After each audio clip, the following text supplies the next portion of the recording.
Good evening and welcome to Fantastic Dimensions. We are playing a one-shot tonight due to an absence from our pipeline game.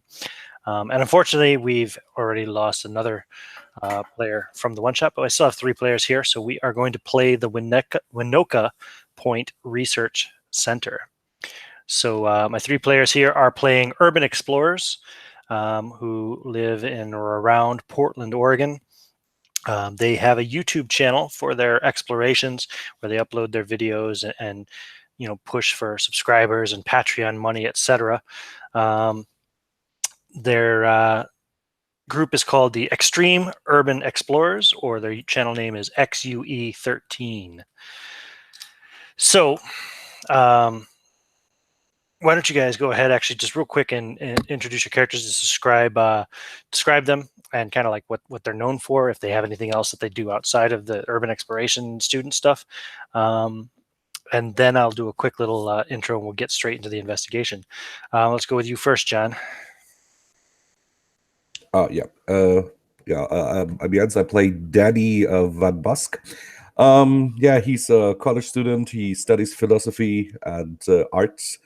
And he's a parkour runner. He's a vegan, and he's member of PETA. He's in a platonic relationship. He has a girlfriend, but he don't sleep with her. The basketball team does it, and it's totally fine, but it's totally platonic. That's Danny for you. All right. Why don't you go second, John? I'm going to be portraying Tom Collins. He is from Portland. He is on his 5th year of studies on a 3-year program at Pac Northwest College of Art, studying to be a photojournalist, photographer, filmmaker. And currently he's taking a break from school while he negotiates with the parents for more money. Excellent. Okay, and Jose. Hey everybody, my name's Jose, and today I'm playing Miguel Ortiz, who is a kid from California who grew up in like a shitty part of town, and he pretty much studied hard so he can get good grades and get a scholarship. So now he goes to the University of Concordia in Portland, and he's with this guy just, trying to make some money and try to, get like a good computer degree and get out of the shithole that he's in. Excellent. So him being the computers guy, he probably does a lot of the video editing and stuff like that. Cool. All right. So you guys run a, in your opinion anyway, it's a semi-popular YouTube channel. You got about you're approaching 20,000 subscribers. You've been doing it for a few years, the Extreme Urban Explorers, or CoC7e. And one of the things you like to do when you make or when you publish a video from one of the explorations that you've done, you like to ask your subscribers to chime in with any places they think that maybe you should explore, just to kind of give you some ideas. It kind of has the double-edged purpose of involving the fan base and having them think they have some kind of a say on the channel, and also at the same time it helps you guys find places to explore, so you don't have to put too much thought and research into it, so it kind of works out for both sides of the channel that way. And one that you had recently gotten a request for kind of caught your eye. It was called, somebody said that you should research the Winoka Point Research Center in Washington State. Now, it wasn't the most popular request by any means. Only had really like one person requested it. However, there were a lot of comments that came up underneath of that request in the video. People kind of arguing back and forth about whether or not this place ever actually existed. A lot of people were saying how it was just a hoax. Other people were saying it was some kind of a top secret government facility. Some people said it was a military research facility. But for the most part, most people argued that it was just an urban legend and that it never actually existed, until one person made a comment that said, no, I know it was real. My uncle worked there in the 1980s. until he passed away in 1985 in a supposed helicopter accident. And so that kind of got your interest, just the kind of controversy and the fact that there's obviously a lot of interest amongst some of your weirder viewers in this Winoka Point Research Center. So I will hand it over to you guys. You can begin to plan the investigation or do any kind of research that you like. It's entirely up to you. Where are we right now? Oh, you're in Portland. Okay. Presumably at maybe one of your who has the nicer place? What are your credit ratings? Definitely not me. Yeah, you got a credit rating 10. I don't have a good credit rating too. Okay. How about you, John? How's your credit rating on your character? Currently, Thomas is spending time with various friends and experiencing the comforts of their couches. Okay. So it's Coffee shop it is. Sure, coffee shop. You How don't far want to do go we have to to you don't go? want to go to Danny or you don't want to go to Danny or Miguel's studio apartment, so you can meet up at a coffee shop. You're sitting in a Starbucks, downtown Portland. No. Guys, you know how I hate that we meet up in a Starbucks, right? You know the conditions, how they get their coffee and everything. Yeah, I think while he's talking about the coffee and talking about how, the things they do to animals and stuff, Miguel will be eating like a bacon egg sandwich, and he would take a bite and then he would start moving it like his mouth and his talking. Hey man, that's microaggression. Anyway, how far do we have to travel to go to this new location? I don't know. Have you did you brought the maps with you? Yeah, I'm looking it up right now. I was trying to change the conversation. Okay, you got a map. You're looking for. Well, I'm pulling up on Google Maps at least. Okay, sure. You're doing a search for Winoka Point. Yep. And do you really think that this guy was right, that this uncle worked there? That he's telling you the truth? I believe everything that's on the internet. Even that, like, being a vegan is good for you. Man, it is good that you think so. the message pops up. Maps can't find Winoka Point. Make sure your search is spelled correctly. Try adding a city, state, or zip code. Search the web instead. Add a missing place.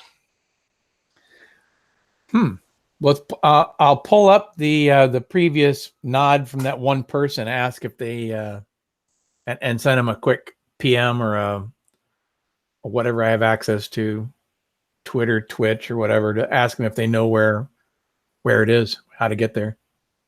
Okay, so you put a message in there and wait for a response. While the guys go and argue back and forth between the virtues of veganism.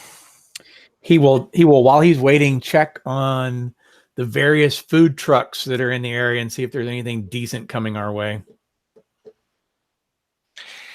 And you get a reply from a different account, one that you've never seen before, that says, try South Newberry. South Newberry. All right, South Newberry it is. You want me to actually look this up, or are we just talking?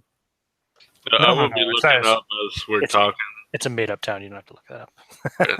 I want to, while he's talking to whoever to send them the message, I will go to Google and just trying to find any information at all from the Winoka Point.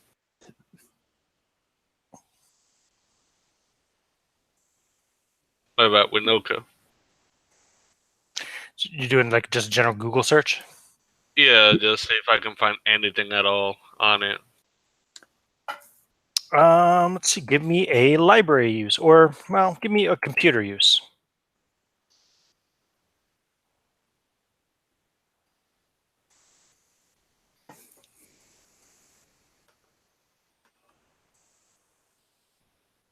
I got a pass. You got a regular success? What's the one before the regular. Like not hard success. Yeah, that one. Okay, so you get a hard success. And you're just doing a general Google search. So, nope, you don't find anything. You know what you ought to do? You ought to try searching on the dark web. But before you hit enter, let me know so I can get out of immediate view, because you know those motherfuckers are watching us. I hope you don't Google that 4chan. You know, they are all creeps. Everybody in the internet's a creep, man. You should know by now. Hey, there's a Thai truck coming down the road. I'm gonna go meet the Thai truck. You go ahead and search the while I'm out there. I don't have anything to do with it. So I got a quick question. Since I'm doing computer programming, I would imagine that I know people that are like hackers and things like that, right? Sure, absolutely. At least people that say they're hackers. What's your computer you skill at? Your own. I'll tell you in a second. Let me find that.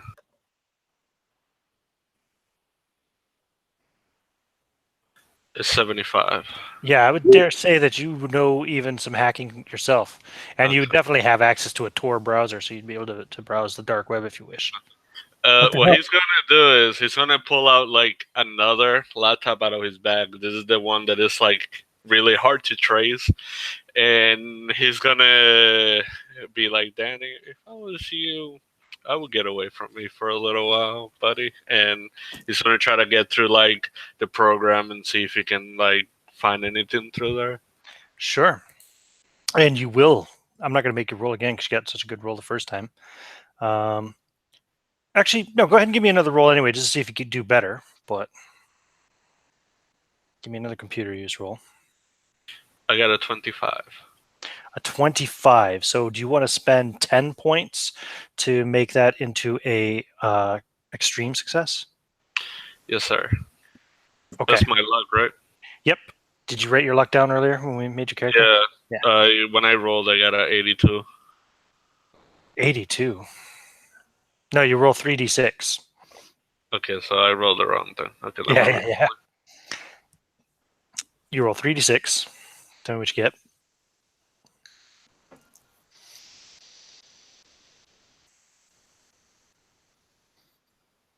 Got 14. Okay, times 5 is 70. You have 70 luck. But now you have 60 because you just spent 10. Okay? Still pretty good. Yeah, still really good. So, you find all kinds of stuff. First, on some kind of underground conspiracy theory, chat boards and stuff, you find all kinds of stuff talking about the Winoka Point Research Center. The core story is that the government was conducting secret military research at Winoka Point Research Center on Winoka Point Island off the coast of Washington. In 1985, it said that the facility suffered some sort of incident, forcing it to be evacuated, and that it's been abandoned and off limits to everyone ever since then. You also find stories about the focus of research conducted. One story claims that they were creating biological weapons. Another story says that they were testing a phase displacement generator, which would be able to turn ships, tanks, planes, etc., ghost-like, making them invulnerable to attack and undetectable. Another story says that they were developing time travel. Yet another says that they were believed to be working on teleportation technology.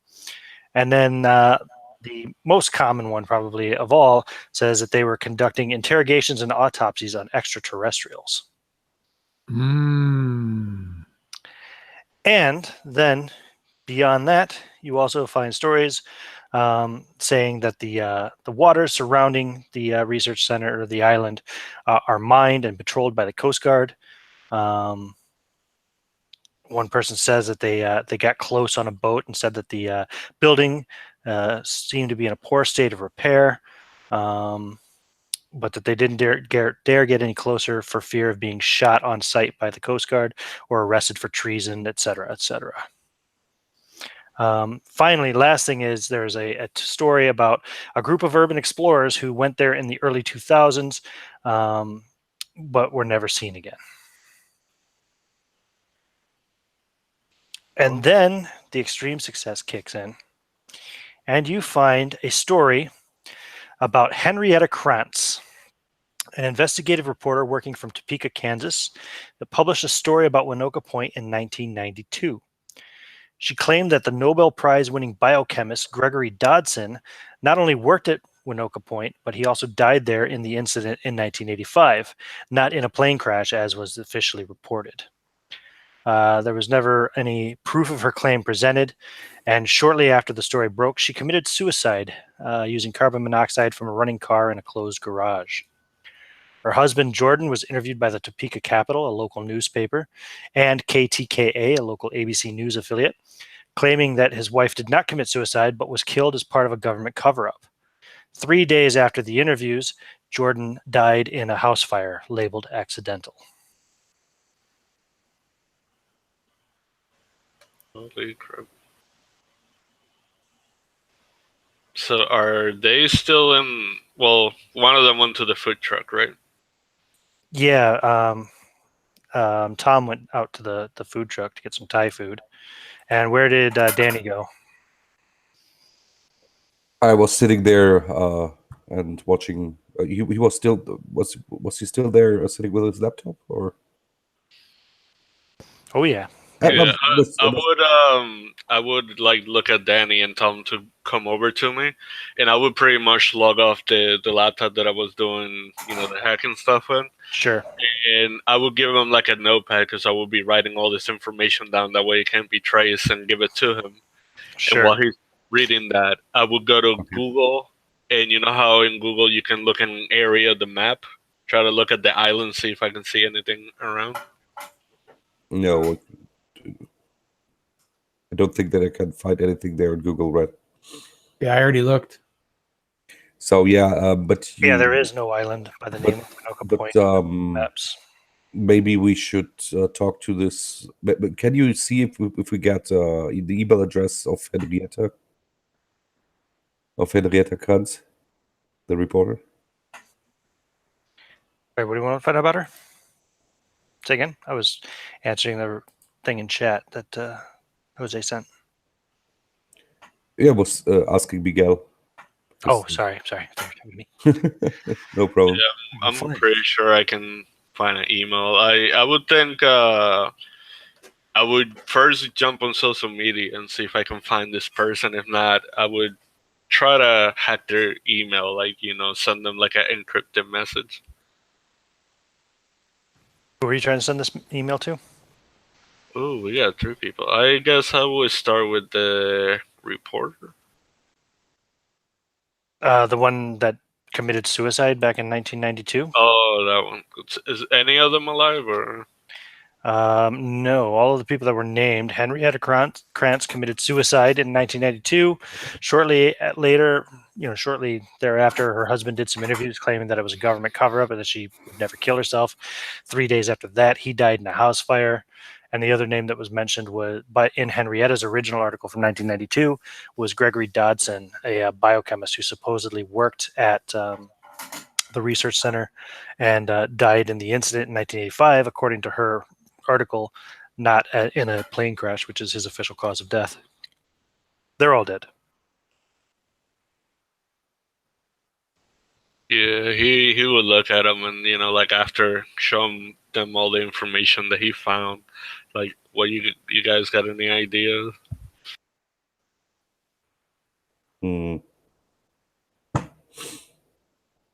Nope. Tom's eating Thai food. Yeah, he's not even come back inside yet, I presume. Yeah, this all happened too soon. He will text that the Thai food's out there if y'all want some. Yeah, but I'm vegan. Yeah, I would just text back for you to like bring me some, and I get you back later. Yeah, like the other 3 times, no. And they've got vegan food, you freak. That's I text you. Oh, that's great. Because I'm vegan. He ignores you. Like removes you from the conversation. He sends you a heart emoji. He doesn't get it. He had already removed you. Okay, so, he'll come back in with his Thai food, and it'll be some larb. He's eating some larb. Did you find out anything on that freaking dark web? I found out that this is highly illegal.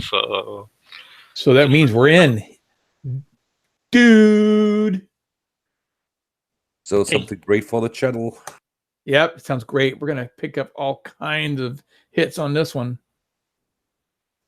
So Ian, while I was searching in the info and they talked about the Winoka Island, did they mention like where off the coast it was? Like Nope. any hints or anything?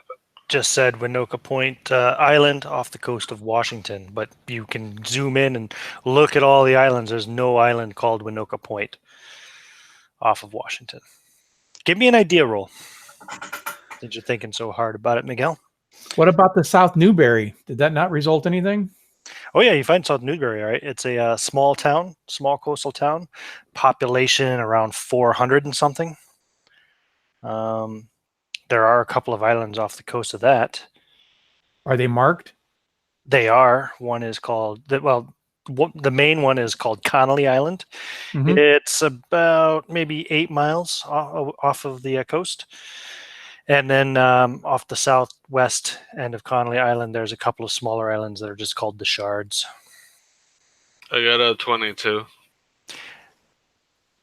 If this place was evacuated supposedly in 1985, that's when this incident supposedly closed down the research center for good, you may want to look at older sources. Try to look for maps that predate that time. Not Google Maps, in other words, since it's current. Would they be like a library that will hold older stuff like that? Like, can I look for one nearby? Well, you're in Portland, Oregon. It's a major city. You could certainly try. Hit the university one. Yeah. Now, in the meantime, for like old, almanacs and stuff, or encyclopedias. sure. Yeah, we'll go to the library and hit that up. In the meantime, what? In the meantime, I'll send out a couple searches to see if we can hook up with anybody in South Newberry as far as like our age and our interests. See if there's anybody that's in our group or whatever, or follower or something. No. Well, you had the one girl who said that her uncle had worked there, but and you commented on her thing and got a response from somebody else completely. But you could try contacting the two of them, perhaps. South Newberry itself, like I said, it's a really small town. Population 423. Gotcha. Yeah. Miguel would be like, you know what? I think I'm just gonna go straight to the university library and try to find some stuff. And then he would look at Danny and he would be like, Danny, since you don't eat animals, you're smart as shit, right?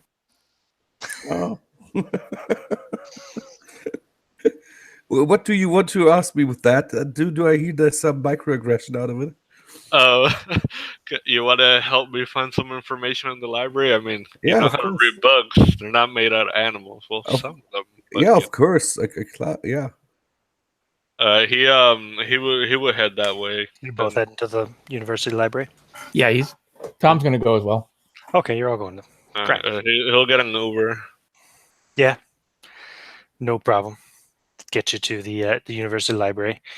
It's early afternoon, so go ahead and give me a library use roll.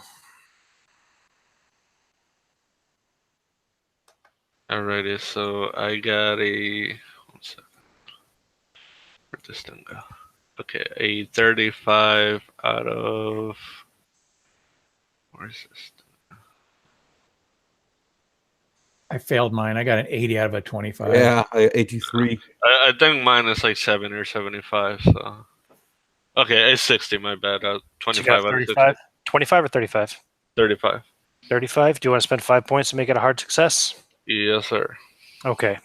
You managed to find one map from 1983. And as you're looking, you realize that what is now known as Connolly Island in 1983 was known as Winoka Point.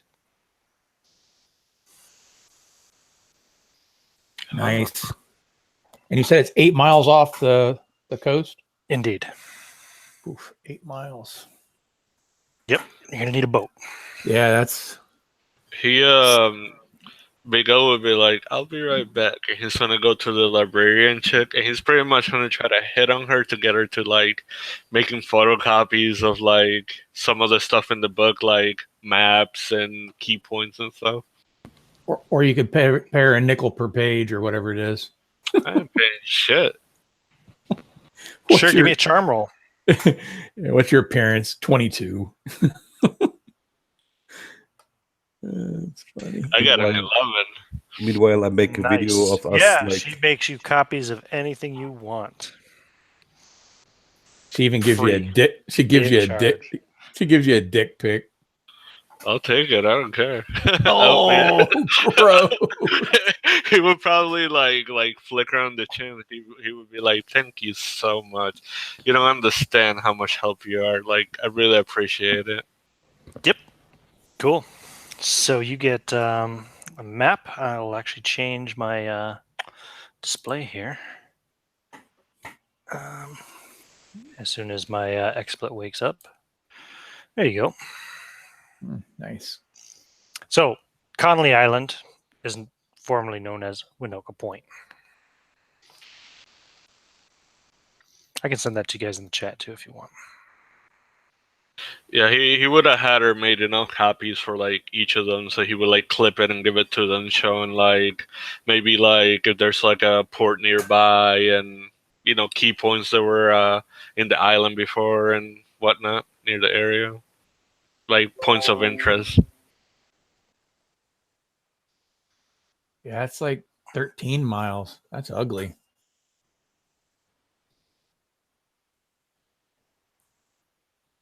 It's about eight miles from South Newbury. Do we got a boat, or should I ask my friends from Greenpeace if we can rent them one from them? If you know somebody that's got a boat, then by all means. Good. Then I will text them. Do we want to maybe scope out the area or something before we go? Because I mean, I did heard the Coast Guard patrol the area often, so I don't want to get arrested, man. Yeah, this is why I asked Greenpeace. Their boats. You know that they use their boats for subservive. I'm sorry, my English. For undercover stuff. Yeah, I heard that South Newbury had some recent dolphin beatings. They were beating them on the beach. You should tell them that. Oh, they know. No, they didn't actually do that. I'm going to tell them that so they'll send us the boat over. Oh, they will. They will. And maybe somebody to drive out there. I We don't know have to them. drive. You're gonna try to get Greenpeace to loan you a boat, Danny, right? Yep. With a boat person. Give me a credit rating roll. Ooh, It's going to require an extreme success. Wait. Greenpeace requires money. What? No, that's saying you have to pay for it, but you have to have enough credit with the organization to where they'll actually loan you something so expensive. And So I rolled a 14. and what's your credit rating? Oh, it's bad. It's 32. It's not that Credit bad. rating's 32. Yeah. So do you want to spend 8 points of luck? Yeah. Okay, spend 8 points of luck, and then you can get them to loan you a boat. Give me a luck roll. Wait.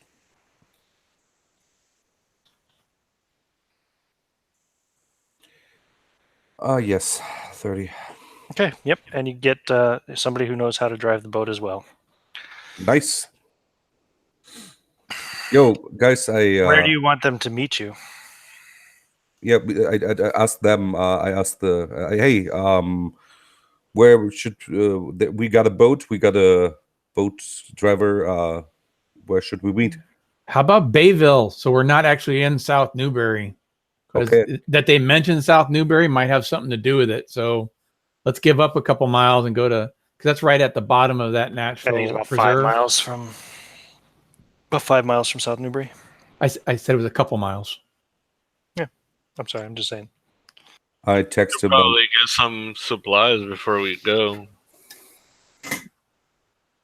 Yeah, he's got his bug out bag. I'm ready to go. Sure. You might want to write down just whatever stuff you want to bring in your backpacks for the exploration. Obviously, I assume you're going to be bringing your digital cameras. Yeah, I got it. Your mobile phones. Got it all. You know.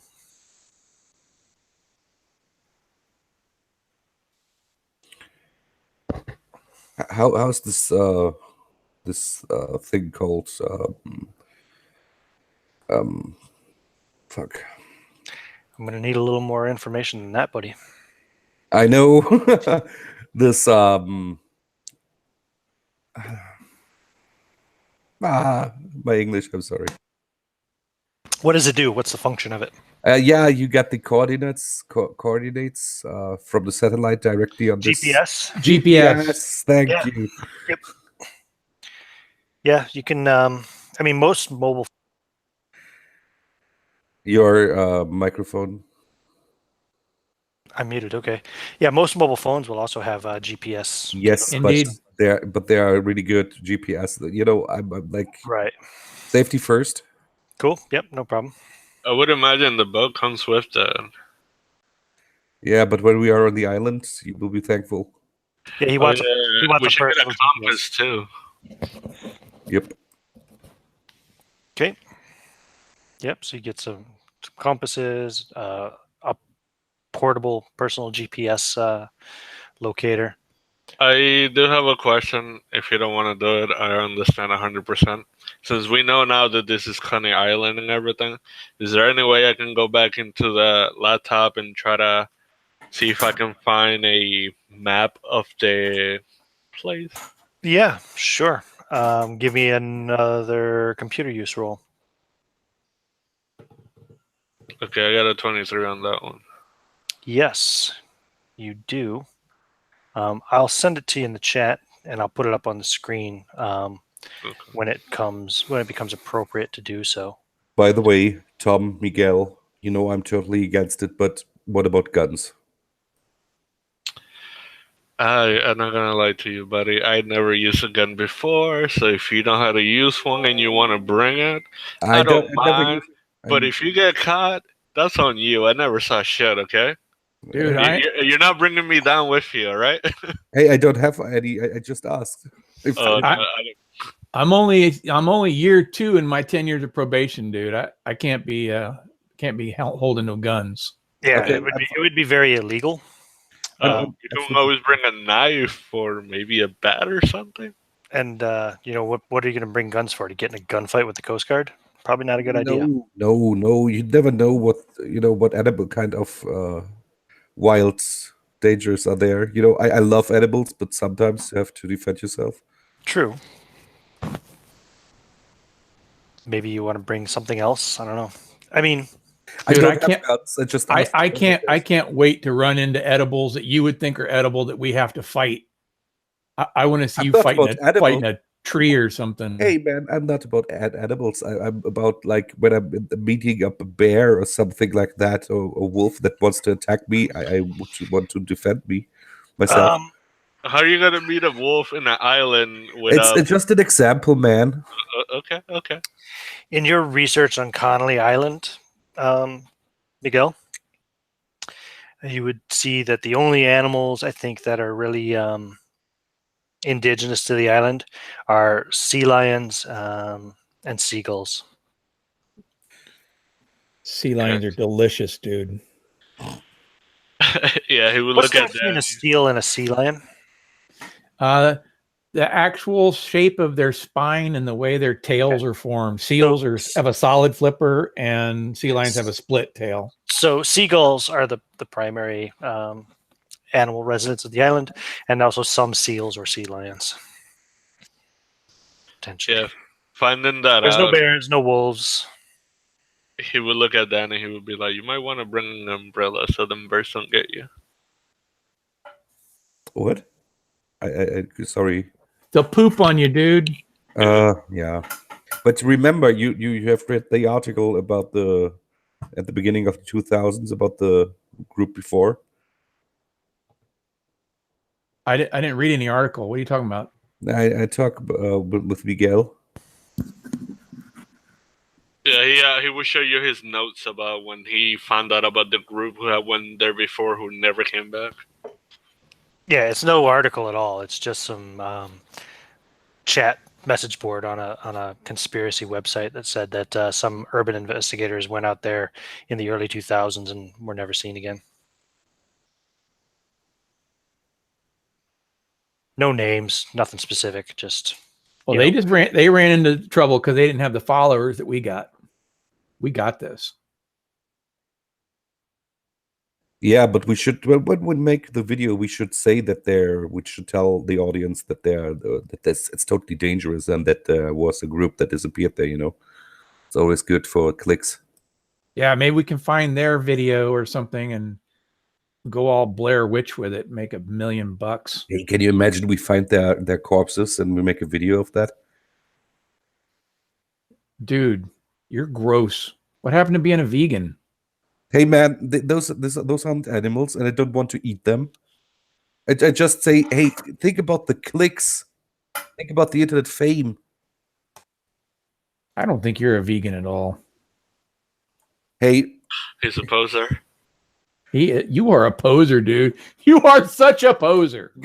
you are the posers, man. You are the posers. I don't have to listen. You drink those Starbucks coffee stuff and everything. You don't want to change anything. Tom's gonna stand still and hold his finger to his mouth. By the way, Posing. by the way, Tom, weren't you the guy who voted for Trump? I didn't vote for anybody, dude. I've never voted. So there. Okay, Miguel. Don't look at me, man. Yeah, he's Hispanic. He didn't vote for Trump, right? Hell no. Yeah, so he's the real poser. Anyway, how are we gonna get there? I don't have a car. Well, I'm definitely not hitchhiking, especially with like full of year and stuff. So I think Miguel, I would imagine being good with computers, he would be like a reseller. Like he would buy crap in thrift stores and sell it on like eBay and shit. So he would use some of his PayPal money to get like a Lyft or Uber or some crap over there. How far away is it? It's a long way. It'd be expensive to take an Uber up there, but How about a bus? Now there is a city bus that runs from Seattle to Portland that you get a transfer ticket for. Is there any way we could coordinate with most of the trip with that? yeah, I mean, South Newbury is about 50 miles west of Olympia. So maybe even if you could just get a bus up to Olympia and then figure out a way from there. Miguel would look at like both of them and he would be like, I got an idea if one of you guys want to lend me your card. No. He's gonna call the bus people and he's gonna try to get somebody to give him a deal, and if they give him a deal, he's gonna pass the phone to whoever. You want a deal from a bus driver? Good luck, man. It's worth a try. Dude, you barter with everybody. What's freaking wrong with you? You can't barter with Greyhound. I can barter with whoever I want. I mean, it's worth a try, man. Give me a luck roll, Miguel. 15. Yeah, you find a budget bus company, like kind of A poor man's greyhound. Yeah, it's nothing fancy, but I found this, and he would take his like phone, flip it sideways, and show them. You guys can, if you take that bus company, you'll get tickets to Olympia from Portland for $15 a piece. Sweet. You're In the allowed meantime- you're allowed one bag, no luggage. Yeah, and it's cramped seats, no Wi-Fi, nothing of that sort. Sweet. In the meantime, he's going to do some quick checks, chat rooms near Olympia, see if he can hook up with some girl in the hopes that make a connection and borrow her car. Ooh, okay. Somebody that's a fan of the site, perhaps. Yeah. Perhaps. Okay. Give me a luck roll first. All right. I am doing a luck roll first. Here we go. I got a 32, and I think his luck's like a 60. Hold on. Total, 75. Yes, you do have a fan in Olympia. You can try to convince. So, give me a charm roll. Charm roll it is. His charm is a, that is not a good charm. Okay. He only has a 25. And the roll is, let me get to the roller. Survey set a 5. Holy crap, dude. Yes. Yes, she will offer to drive you if you wish, or she will Oh no, he's gonna play it up. He doesn't want to be Yeah. responsible for her car. Number one, number two, he lost his license, hence the probation, and he's gonna play her up. He might even be able to score a little something on the way. Right. So are you asking her to drive you, or are you asking her to loan you her car? I'm asking if she wouldn't mind driving us so that we could spend a little more time together in the trip. Cool. Yep. She's game. Give me another luck roll real quick. Sure. 31 for, yeah, easy. Okay, cool. Yep. No problem. Hell, we'll even offer to, if she wants to, if she's up for it, offer for her to go along with the soft sell, not necessarily wanting her to go along.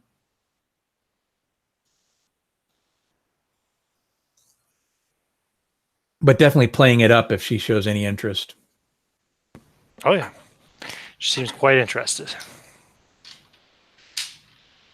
Very good. Do we have a name for this young lady? We do now. Her name is Amy. Amy Wincott. Wincott? Wincott. Wincott. Wincott. Very good, Amy. And he's going to keep chatting her up to keep her on the hook. Okay. Oh, I guess. All right. Go ahead. I'm just thinking I better come up with a name for this this guy from Greenpeace who's going to drive the boat. I'll come up with something here. All right, so let's get to this freaking bus station and get out of here. You guys ready to go? Ready when you guys are. Yep. Well, I've got my pack. I've always got my pack with me, keeping it quiet to himself because he doesn't have any place to live. Yeah, you can get the bus for the next day. So you guys have the day to do whatever else, and then in the morning you get the bus. Yeah, he's got pretty much all he owns on him in his pack. Gotcha. If we got a all day, Vito would just turn around and be like, "Okay, I don't know what you guys are gonna do, but I'm gonna go back to the library and just see if I can find any more information. Get back on my laptop and just look over, see if I can find some floor plans or something, and then I'm going back to my apartment." Nerd. Hey, man. Floor plans for the research center. Yeah. Give me a luck roll. 46. No.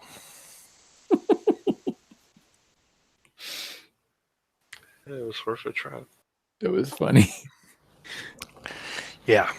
Nope. Unfortunately, that's a little bit too high level secret for you to even find on the dark web. You don't find any. I You know what don't I want find to any do. floor plans to this government military research center that's been shut down for over 30 years.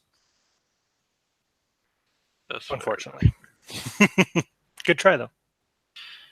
I do wanna. Well, actually, I don't think. Would I be able to find pictures of Coney Island, like the outside, like Connolly Island. yeah, Connolly Island?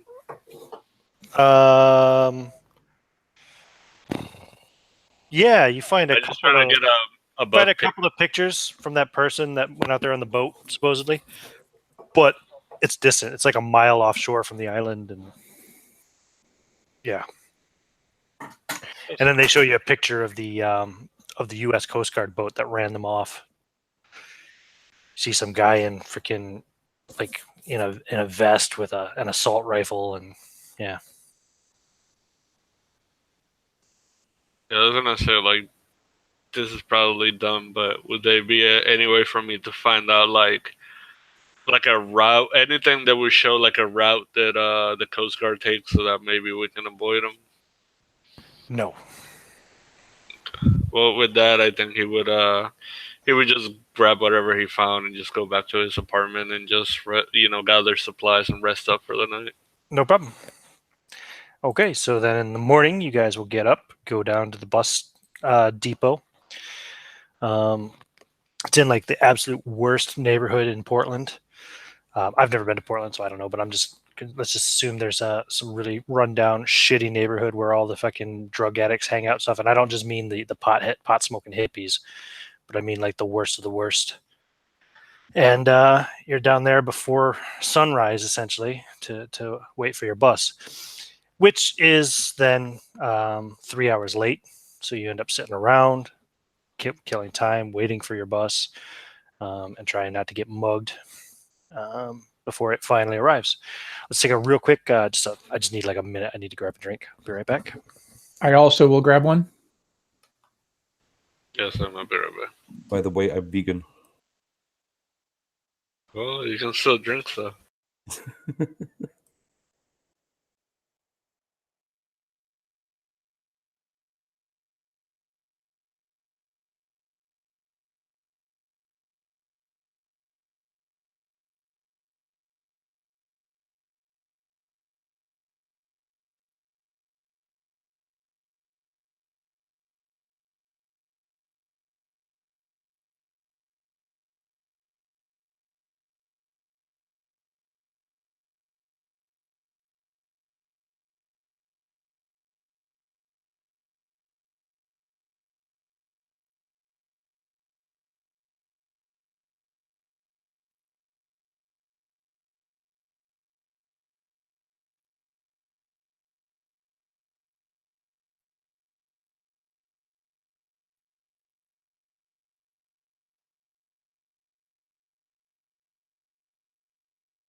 Back.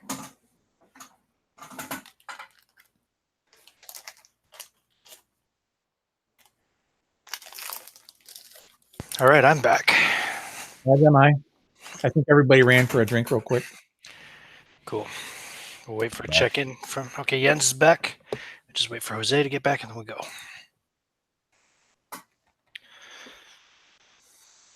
Sorry about that, Emma. Yeah, no problem. You're back, yeah? Yep. Cool. All right, you get the bus up to Olympia. Let me see, how long would that take? Portland to Olympia by car. Oh.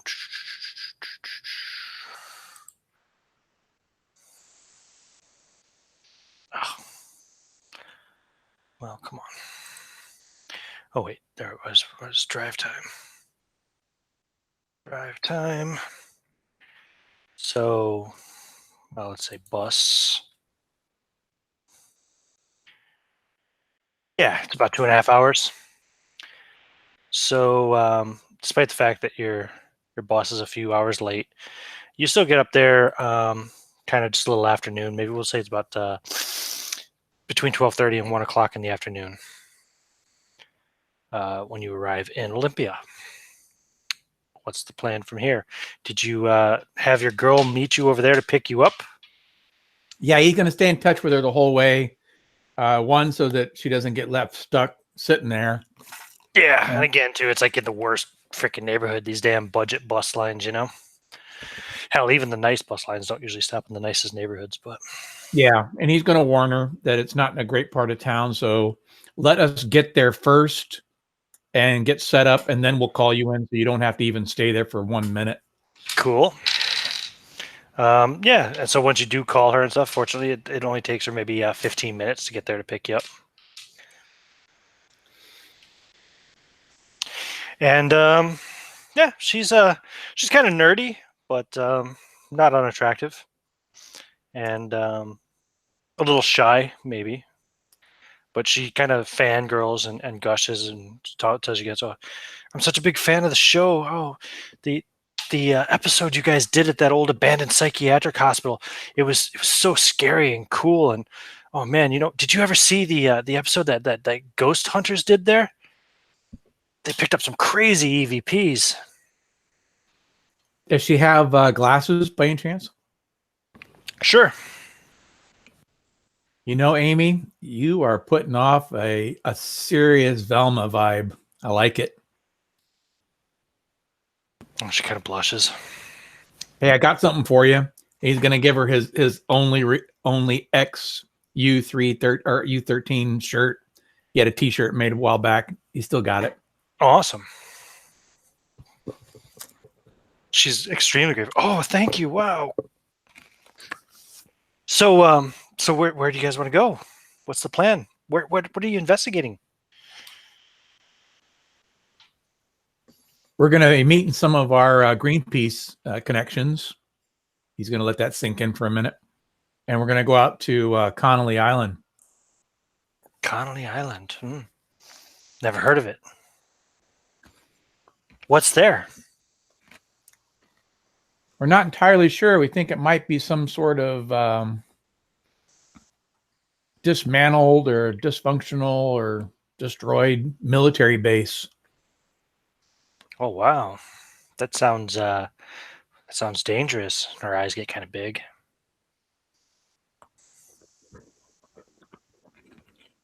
Danger is like a drug, all in moderation. So where are you meeting this Greenpeace guy? Bayville, just outside of Bayville. Okay, so she pulls up her phone, does some typing, and okay, yeah, I got it here. Yeah, looks like it's a little over an hour drive. What time do you need to be there? What time do we need to be there, guys? Yeah, I would just look at Danny because he knows that. Early in the morning. So The next morning. Okay. Yeah. Like what's the what time of the year are we now? We're gonna say it's late summer, 2018. Okay, so we have to be like there like 5 o'clock in the morning because no, it's not too dark, not too lighten up. So how far is it to Bayville? An hour, you said? Yeah, a little over an hour. If we go before rush hour, yeah, we should be able to make it in maybe an hour and 10 minutes. Well, we certainly wouldn't want to impose on According you. to Google Maps, anyway, you know how reliable they are. Well, we wouldn't want to impose on you in any way to stay. So maybe we could go ahead and head over that way, take our time, find a decent place, have a bit of a camp out, maybe a quick run through. There might be something cool to look at in Bayville. Completely up to you. You are the navigator at this point. Amy. Oh, right. Well, yeah, sure. So what, you just want me to drive you out there and drop you off? Well, sure. You sure you don't want to join us, Amy? Well, roll your luck. John. Tom Collins. Tom, that's Tom to you, mister. Tom Collins, that's a drink, isn't it? His name is Thomas, but they call him Tom because he Yeah. is a bit of a drinker. Tom Collins. Yeah, I was gonna say. 60, so he just made it. He has a 75. Oh well. I have to work tomorrow, but I could hang out with you guys for a little while anyway.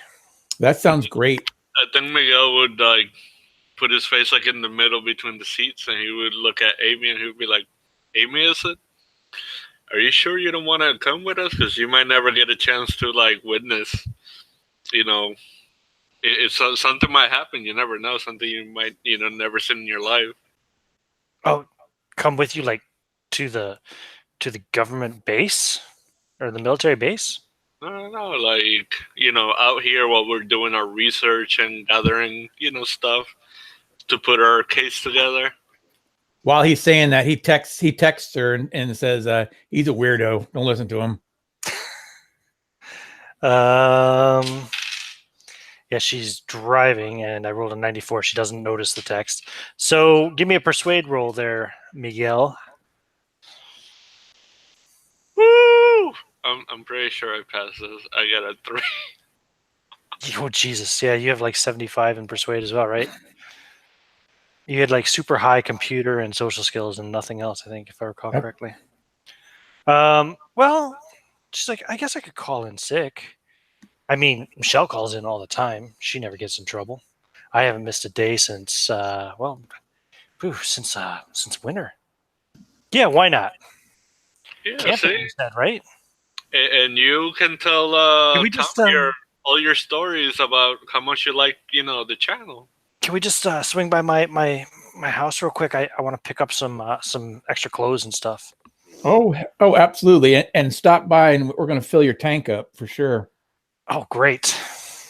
Yeah, he would text Tom after that, and he's like, "Look, man, I'm trying to help you out. I'm your wingman, okay?" I'm sitting right there. Why are you texting me, dude? I'm sitting right in front of you. You're so fucking weird. You just want to? Do you really want to just get laid? Lay this poor girl? Are you saying this while she's in the car with you? No. This is when she's inside getting her stuff. Yeah. Just checking. No, he's just being nice. He's a 25-year-old shithead. He's just doing his thing. Okay, okay. So she goes in. She gets a bag. Comes out with basically like a small suitcase. Before she does, be like, hey dude, you need to fork up some money. We got to get her gas. How much cash do you guys have? Look at your character sheets. You should have based on your credit rating. $10. Oh damn, you're poor. Yeah, I'm gonna say he has no money, so it's whatever. Talk about spending level. Talk about cash. Whatever Jose's got. I got 400 cash somehow. Wow. I'll give him 100, and What? I'll be like, look, you get me all the time, like we help each other out. You got your lady friend here, plus she has a vehicle, so she can help us out. So here's 100. Yeah, he takes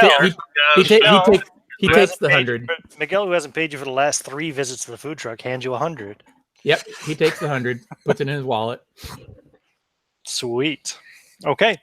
So Amy comes back out. She's got like a little pink rolling suitcase kind of thing. One of the ones with the little handle that extends. You drag behind you in the airport. She sticks it in the back of the car with your bags. I assume you probably put them in the trunk as well. It's a little compact car, something like a Honda Civic type thing or something like that. She says, all right, well, you guys ready? Let's go to Bayville. She programs the Google Maps sat nav capabilities and starts driving. Let's see. So it was probably 1 o'clock. And you swung by her house, picked up her stuff. You guys will arrive in Bayville a little after 3 p.m. Okay. Bayville is an even smaller town than South Newbury. The sign out front says population 210. So knowing that we're going to a small town, I guess, do we pass a Walmart en route? Well, you probably could while you're before you left Olympia. Yeah. Yeah, I'm going to suggest we run in and pick up anything else that we need because we're going to go to a little podunk town. Maybe some like. Did any of you bring a tent? Yeah, I've got a tent. How A two big is person tent. Right. And a 2-person sleeping bag, if you know what I mean. Yeah.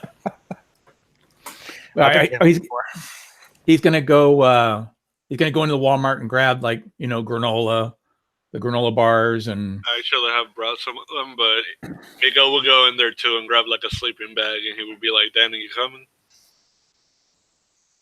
And like some fresh salads or something, whatever Amy would like.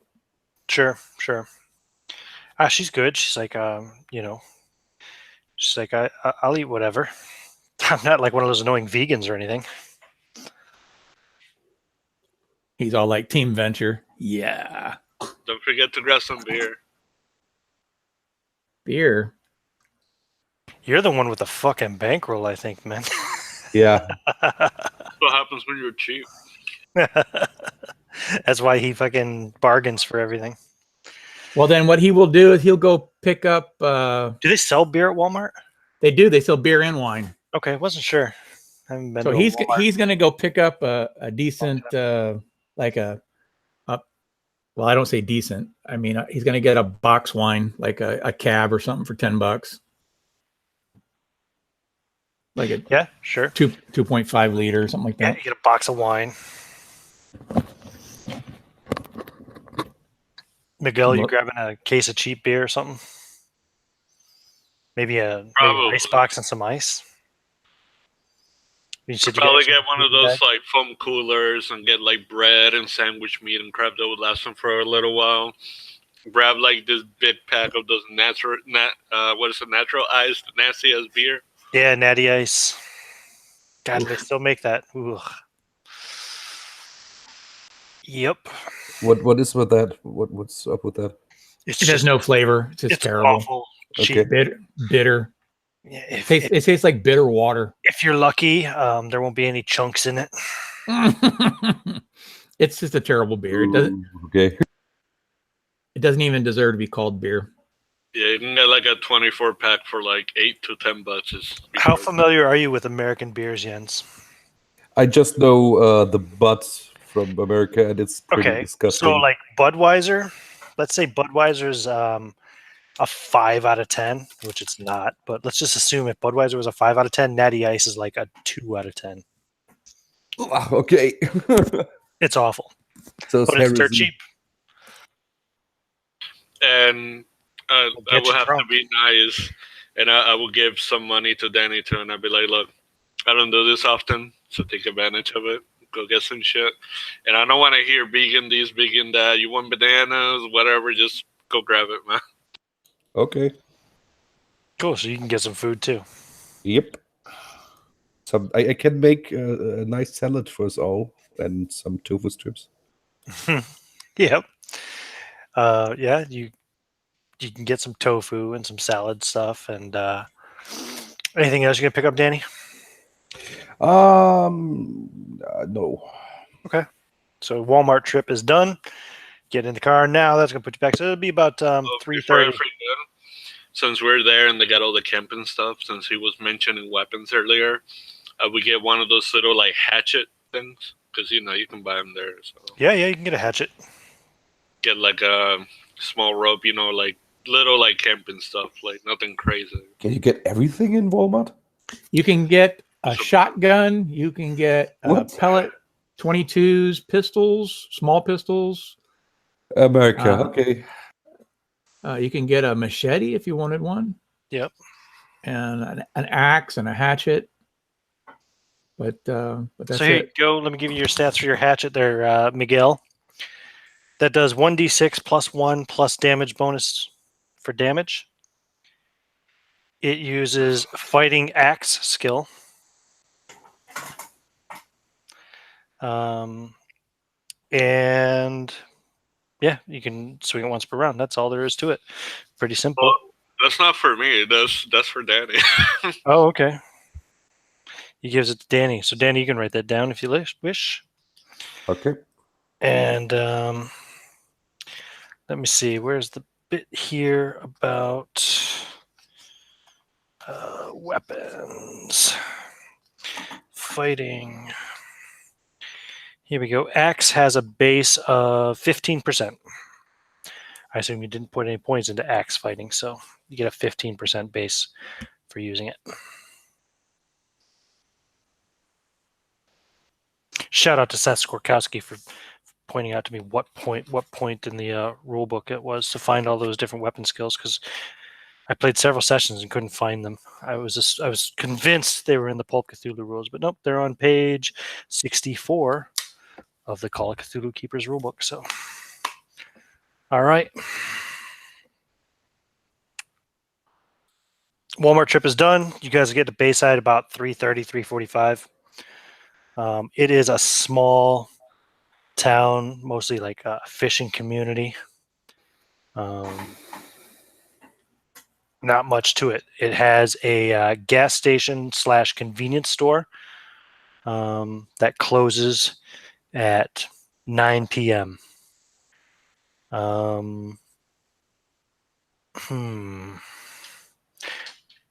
There's also a small family-operated kind of cafe. They serve some very basic food stuff and coffee and things of that sort. That's it. So that's all you have as far as really commercial outlets in this town go. There's there's some docks, and you can rent a boat for fishing if you want, things like that. But you can rent. Would they have canoes on the seaside like that? Kayaks, I would imagine. Kayaks, yeah, shit like that. Small podunk little town, like super small. I mean, you're talking 210 people. Yeah, it's not even a town; it's a village. Do y'all want to go for some coffee and maybe some sandwiches, or you just want to head out and build a little fire and camp? I think I want to talk to some of the fishing villagers over here. Maybe they know anything about the island. They heard anything. If you guys want to go ahead and get food, I'll catch up with you guys. Dude, do you remember the last time you talked to people before we went out and we almost got arrested? Why don't you ever learn? Because I'm stubborn. I think it's an S word for sure. Stupid. He texts to Amy. Stupid. Whatever, man. So you're going to ask around, talk to some of the local villagers and stuff to see if you can find out any information about Conley Island, yeah? Yeah, I figured like maybe there's a guy fishing nearby. He'll bring his nasty ass beer, give him a few, and just shut him up. Maybe trade some like beer for some fish and crap. Give me a luck roll. Do you see a guy fishing off the I got 17. shore? Yeah. He's looks like he's probably almost 60 years old or so. Definitely around that 60 mark. And he'll see you coming up, and he'll put his hands up to us and say, "Shh, don't scare him." He would just be like... He's got a little bucket next to him. You'll look and see he's not had much luck today. He hasn't caught many fish. Yeah, he would just walk up to him and open up his case of natty ice, and he'd be like, like point one towards him, see if he wants one. He nods and reaches over and takes one and kind of cracks it gently. Cheers, thanks. Yeah, he would definitely like tap his beer with him, and then he'd be like, "You heard anything about the island over there?" Which one? There's lots of islands. The Canelli Island? Let's see here. Are you going for a persuade, a fast talk, intimidate, charm? I guess since you gave him a beer and all that, it could be charm or persuade, I'd say. I'll charm him. Roll. Okay, I got 32. Better be careful, man. Giving him natty ice and then trying to charm him, you might find yourself in an uncomfortable situation. You got 32? That's a hard success, yeah? Yes. He says, Canelli Island. Oh, Yeah, you're Hispanic. That's your accent. It's Conley Island. I would probably laugh like, Yeah, I've heard some things about it. No one ever goes there anymore. Not for probably 30 some years. Not since I was a young man. They damn. I don't know what happened there, but they say the Coast Guard monitors all the sea traffic around that island. They take steps to keep people away from it. You know what I mean? Wonder if they do that if the place is abandoned. Well, I've never been out there myself, but well, you know, they stories I hear. I guess they got some chains hung between buoys and sea mines and everything to keep folk away from there. Damn. Whatever they do out there, they don't want you or me finding out about it. He takes a drink off his natty ice. Damn. Nasty ice.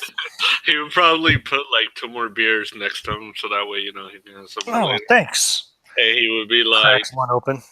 "Have you heard or know of anybody who ever like made it there and come back? Somebody who's alive?" Going out there and come back, Conley Island? No, never heard of anybody going out there. I mean, yeah, sometimes you get some troublemaking kids, and he looks at you kind of suspiciously. Yeah, sometimes you get some troublemakers trying to go out there, filming documentaries and stuff like that. But no, the Coast Guard usually handles them, turns them around, brings them back, arrests them if they need to. Damn. Well, I really appreciate all the help, man. You take it easy, and hopefully you catch something. Yeah, well, thanks for the beers. Mighty nice. Well, my name's Tom Feldman. He offers you a handshake. Miguel Ortiz, and he would shake his hand. Miguel Ortiz. Well, listen, you seem like a nice boy, so be careful. Whatever you do, you know, if you run into any folks in uniforms that tell you to turn around and go away, you best just listen to them, son. Hate to see a nice young man like you end up locked up. I appreciate it. I'm definitely not trying to do that. I do that, and I lose my scholarship. Well, good luck to you, son. Later. And he would start making his way back to the cafe that they're at. Yeah, if Amy was desirous of doing so, Tom would buy her coffee, sandwich, pie, whatever she'd like. Sure, if you guys are at the coffee shop. Hey guys, He's got $100. you tell that those guys told you that there were other people like us making documentaries, so we are not the first ones. But we haven't found something online, right? Nope. You talking to Miguel when he comes back? Is that what you're saying? Yeah, After when he he shares information. told us, yeah. He said kids going out there trying to make documentaries. He said, but the Coast Guard always catches them, turns them around. He also said that he never heard of anybody getting out there successfully. So I hope our Greenpeace contact is a good boat driver. I do have a quick question. Does this town have like a lighthouse or anything like that?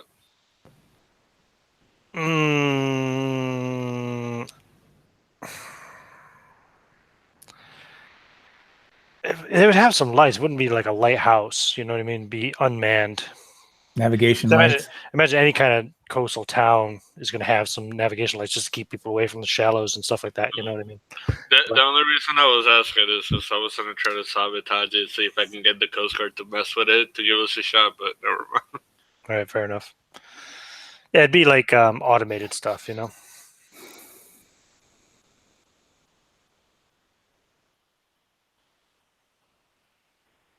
By the way, do we meet our contact from Greenpeace? Well, that's going to be in the next morning. You said early in the morning. Yeah. I'm sorry. It's currently late afternoon, almost early evening. Okay. Here Thought in we were driving there. Bayville, Washington. This imaginary town. I don't think there's a Bayville in Washington. There may be a Bayville in Washington, but if so, that's completely coincidental. It's not the same Bayville. Is there anywhere listed on like camping groups or anything like that is authorized for not getting into trouble camping in the area? Like basically free campsites, stuff like that. Well, yeah, COAs, basically things that are acknowledged that's why you're there, so we wouldn't get the sheriff up our ass. Sure. Give me a luck roll. Luck roll it is. He got a 73, so it's just barely by 2 points. Yeah, there is. Well, I would suggest we go there to avoid any complications. Gotcha. So talking about the like, There's also plenty of campgrounds too where you can go if you pay for a, but this there happens to be one that's kind of free. It's, you find it on some squatter's website or something, Yeah, do we want to go covert and go to this this hobo camp, or we want to go to a real camp and pay the $15 or whatever? might as well pay the money and not have to worry about anything. Plus, we don't want to scare your little lady friend. You say that in front of her? He probably whisper it to you. I'm sorry, what? Said he'd whisper it to you. Yeah, Oh, whisper okay. it. All right, he's gonna text her anyway, douche. All right. So let's go to the campground that's nearby that we pay the little bit of money. Sure. You show up to Shady Shores Campground. And they've got plenty of spaces available. Yeah, there's 4 of you. It'd be $20 for a night. He looks over at Jose. Yes. You pay Jose, $20? you gonna get this one? Yeah, I'll get Miguel. I'll get the next one. I don't have any money anymore.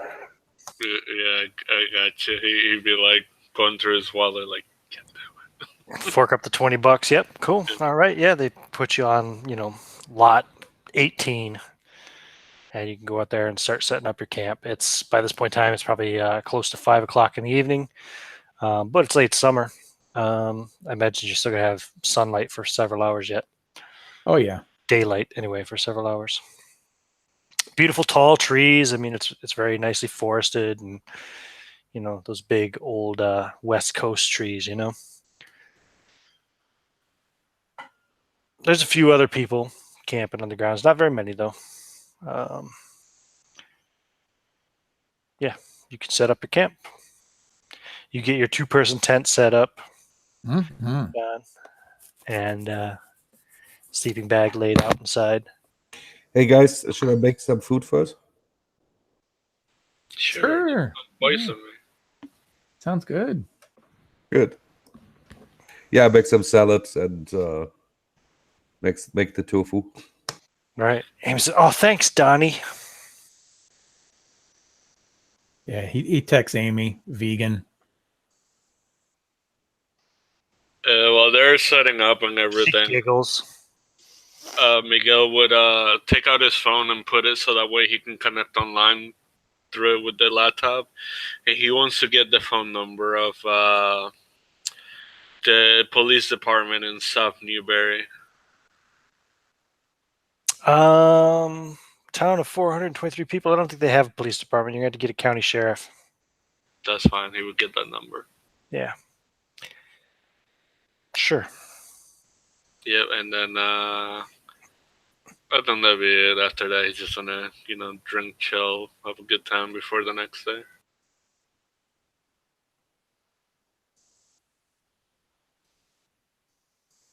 No problem. You guys can chill out. So for sleeping arrangements, I know Tom has a tent for him and Amy to share, and she's more than willing to share it with you. I know you bought a sleeping bag, Miguel, right? Gonna sleep out under the stars, basically. Well, yeah, but he's. I would imagine they have like benches and stuff like that nearby. Sure. He's probably just gonna put his sleeping bag right on top of the bench and just sleep in there. Hobo style. All right. Yeah, I'm sleeping there too under the stars, and I'm just saying to Miguel, "Hey man, don't wonder. I always sleep naked." What's your luck, Danny? Oh.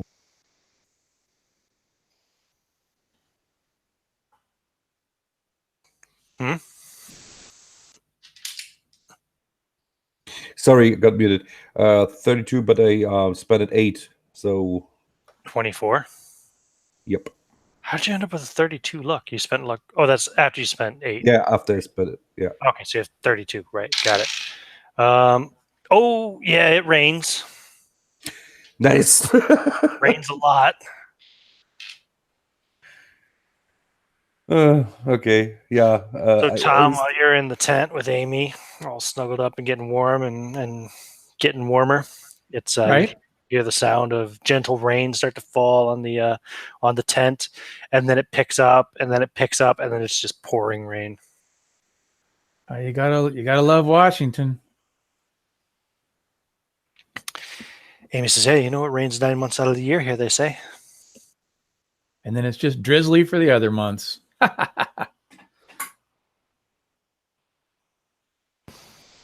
So Miguel and Danny, you guys just sleeping out in the rain, yeah? Pretty much. Don't There have is- a whole lot of choice. Danny, There did is you even get a there is sleeping a bag? you could sleep in the car. yeah. Hey, Miguel, shouldn't we run to the car? Would the car be open so we can run in? You run over to the car. The car is locked. Yeah. I would run back and I'd be like, Tom, I'm sorry, but it's raining. Can we go to the car? Would she be all right if we sleep there? Amy, the retard, is asking if he can sleep in your car. I heard you. Tent flap zips partway down, and a hand sticks out with the keys in it. Thank you. Have fun. So you guys can get into the car and sleep in the car. Oh, wow! I rolled an odd 6. As it turns out, Danny does not snore. Good thing too. We. You guys can actually get a pretty decent sleep in the car. Sweet. I'm guessing because he can't rely on these guys for anything, he's going to set his alarm to wake everybody up to meet these guys so we can get out Sure, there. you're supposed to meet that guy at like 5 o'clock in the morning. Yeah, exactly. So What time you set the alarm for? let's shoot for 3. 3. Whew. Okay. Well, might be some early things to take care of in the morning. Mm-hmm. Okay. No problem. Let's take a quick bio break, Bio break it is. and then we will resume on the next morning. Roger, roger.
I'm back if you guys are back.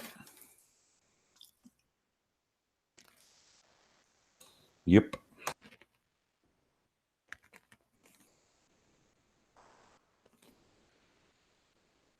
When I'm crunching on my little crackers, can you hear it? Nope. Okay, good. Now.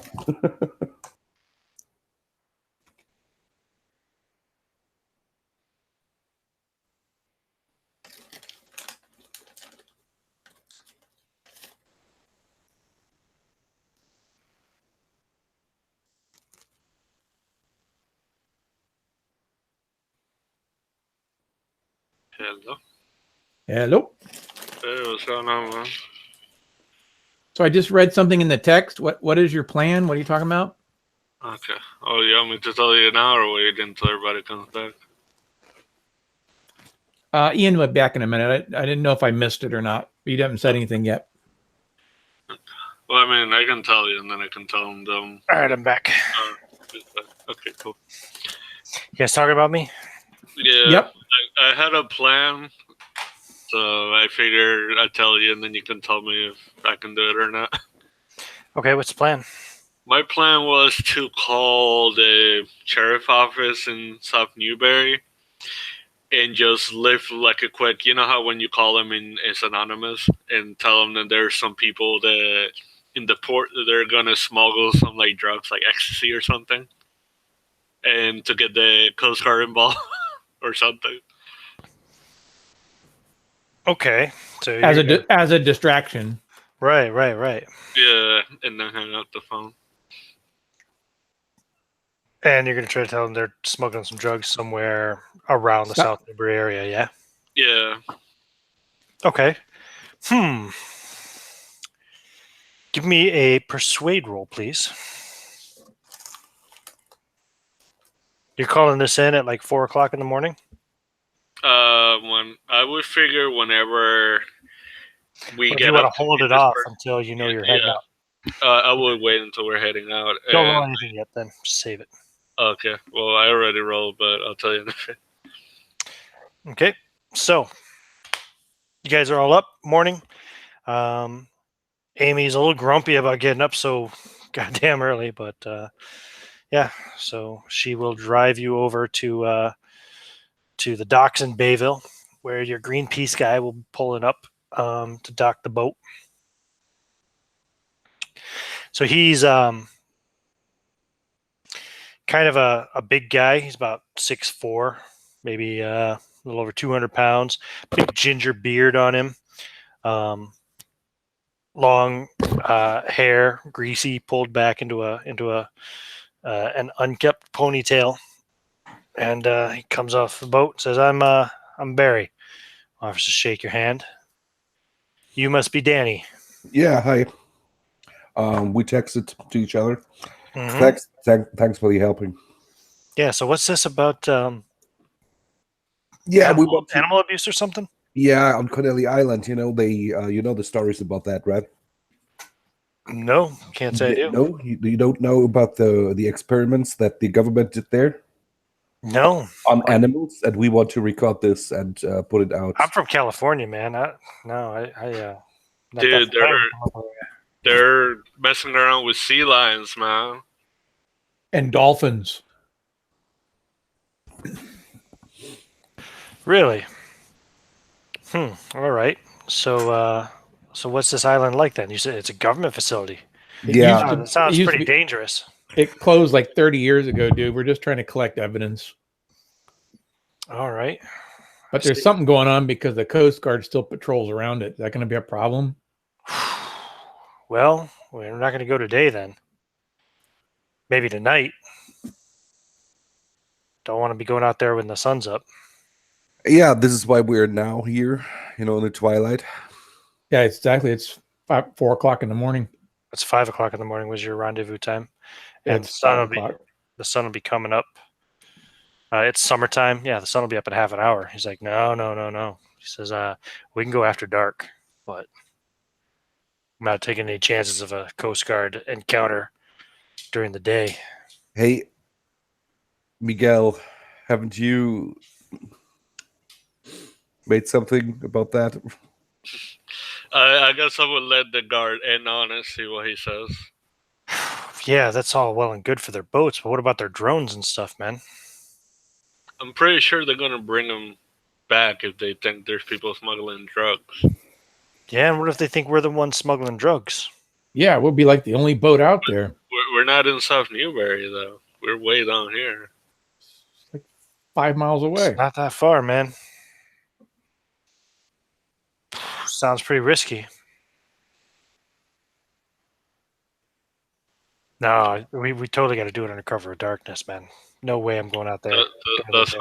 I'll just when we go to do it, I'll call them then, so that way we got a better chance. Why don't you send them somewhere further north, like I don't know, say. Hold on, I'm looking at a map here. Yeah, send them up north, say like around Capalis Beach. Listen, man, if you're gonna help us, I'll send them wherever the hell you want me to send them. Yeah, just get them further away. You know what I mean? Hey man, But we do it after dark. hey man, my friend Miguel here is a rich man. Maybe he can spend some money for Greenpeace when we got here. Danny looks at Miguel like, come on. Dude, just because I own websites and I make a lot of money off of traffic and Google and all this stuff, doesn't mean I like throwing my money around. But if he's willing to help, I have no problem doing that. It's clear he's not going to go during the day. So he's going to talk to Amy. Amy, sudden change of plans. Our guy won't take us till tonight. You still want to hang out with us? You want to try it? Well, I already called into work for the day, so. Well, we'll have to find something to occupy ourselves until tonight. All right. So he's up for whatever Amy wants to do. So Really dumb question, but you can't see the island with binoculars from here, can we? 8 miles? Well, no, it's even more from here. It's probably more like 13 miles or so. 13 to 15 miles. Yeah, like 15 miles. No, I don't. Horizon, the horizon on the best day is 12 miles. So you can't see it. Gotcha. So, but the dude's still cool with doing it later on that night, right? Yeah, he says, "Look, Ben, let's meet back up at 10:30, and we'll go from there."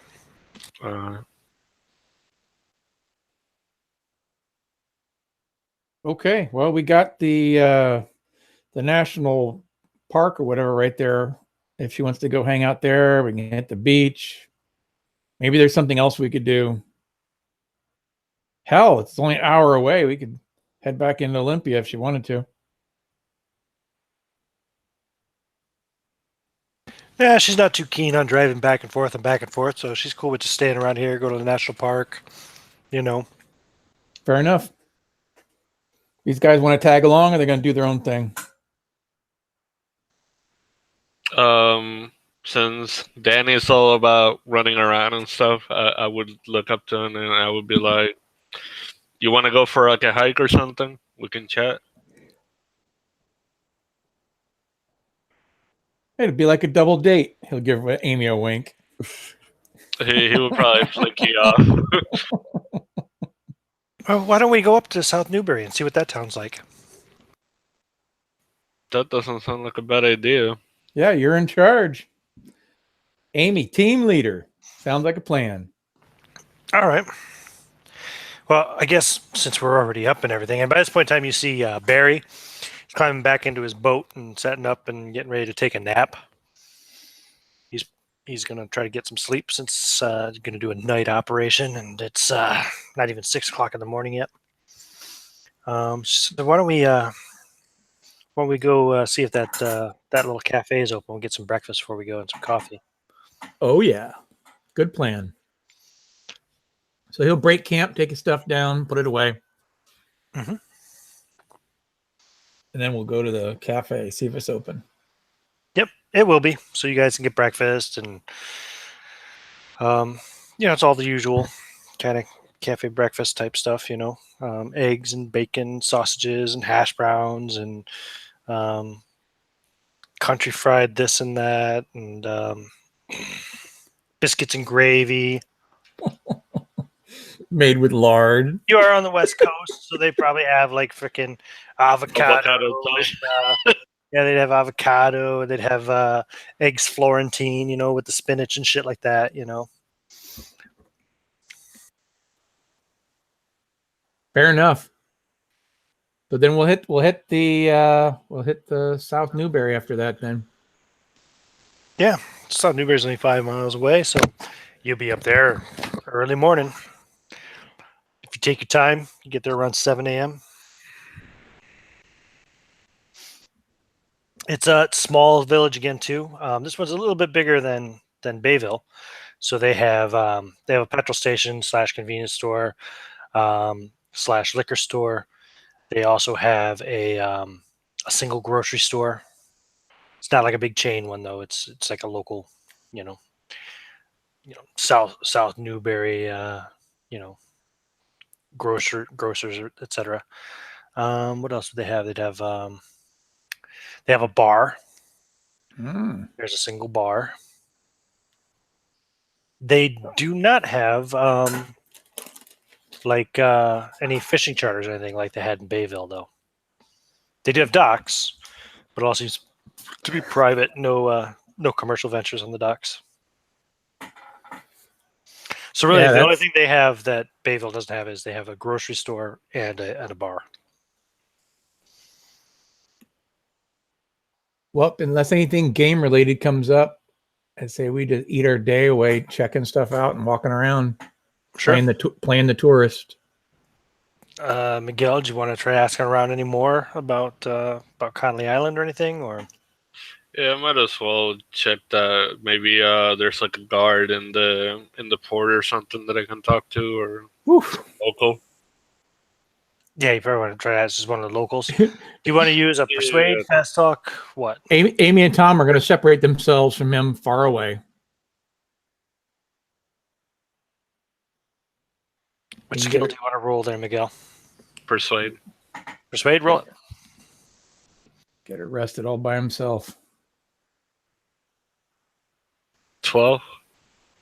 Is that an extreme success? I would think so. Yeah, my thing is 75. Yes, it is. So he tells you kind of all the same stuff that you heard from the other guy, the fisherman back in Bayville, about the Coast Guard monitoring the traffic, keeping people away from it. Nobody goes there. The waters are supposedly mined and stuff. But he also tells you a bit more. He says, people suspect the phones and internet here in South Newberry are monitored by the government for any mention of that Winoka Point, Conley Island. And some folks say they've seen drones flying out there over the island, too. Could just be the Coast Guard, but could also be the U.S. military, right? They use lots of drones. I see it in the news all the time. Interesting. Wondering You what know- they're trying to keep out of there. Many years ago, it seems to me, there was a few people, 2 men and a woman. They came here and they rented a boat from one of the locals, George Eldrist. Yeah, they rented a boat from him to go out to that island.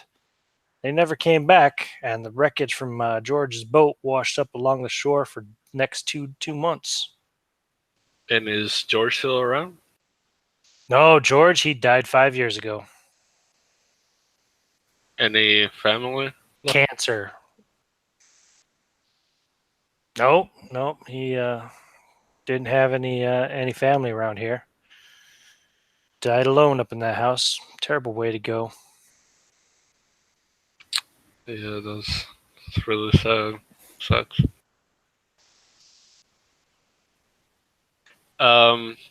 I would thank him, and then I want to go to like a bench or something and pull up He George's looks at you and he's like, dress. You ain't planning on going out there, are you? What, you think I'm crazy? I don't want to get like go to jail and shit. All right, yeah, good thing. To be honest, I'm not even sure they'd put you in jail. They might just shoot you. Know what I'm saying? What? Yeah, I think he would like send them a message like, yeah, I'm talking to this guy. He's talking about like drones and military and people being shot.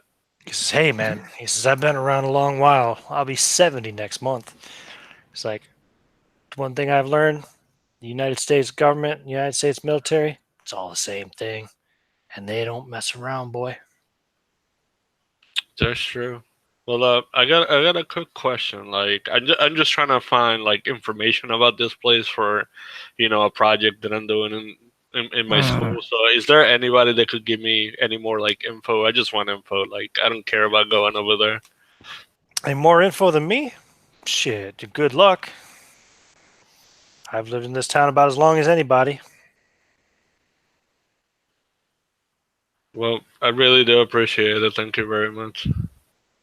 Yeah, no problem. He says, hey, folks around here, ever since that whole business with George there many years ago, they don't like to rent boats to strangers, but you want to go out fishing, just let me know. He says, for the proper fee, I'll take you out for a bit of fishing. I know all the good spots too.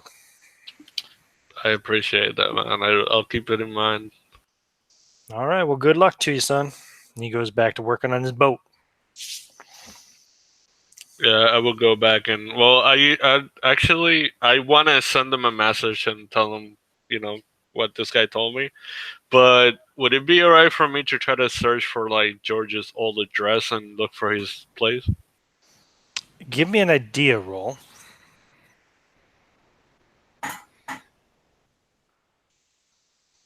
Before you go sending that text message.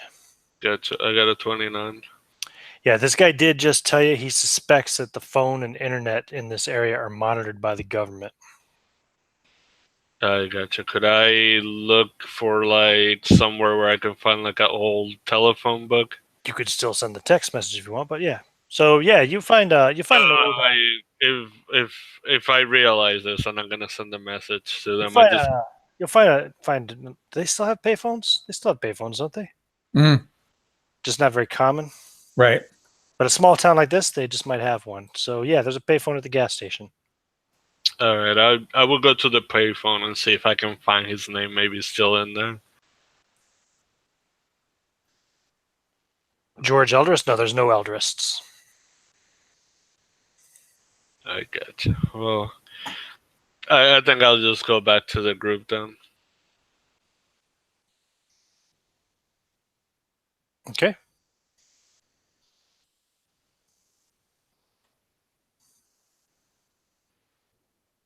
Yeah, if there's nothing else, then we'll just take it right up to 10 o'clock.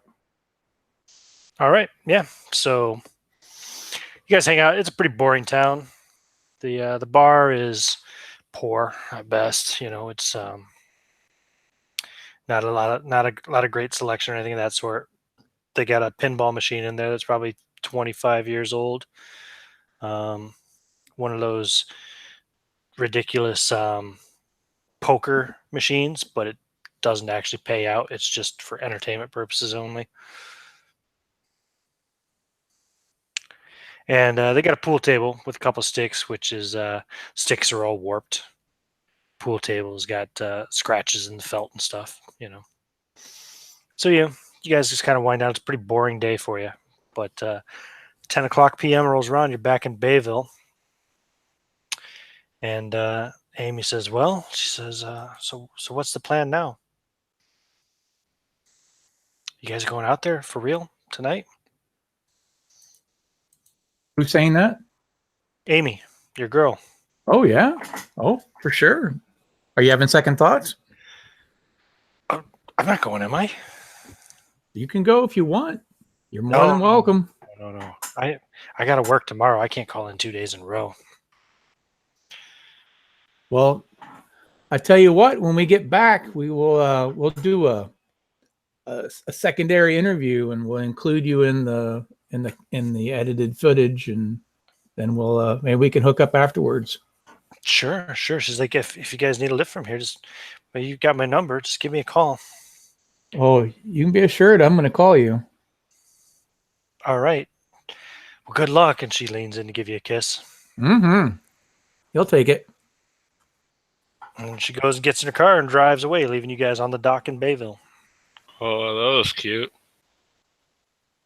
Well, you got your vegan right there. You shouldn't be jealous.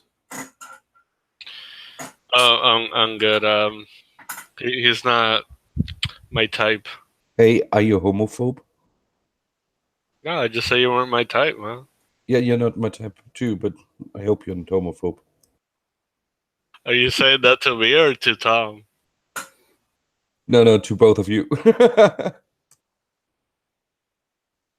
No, not.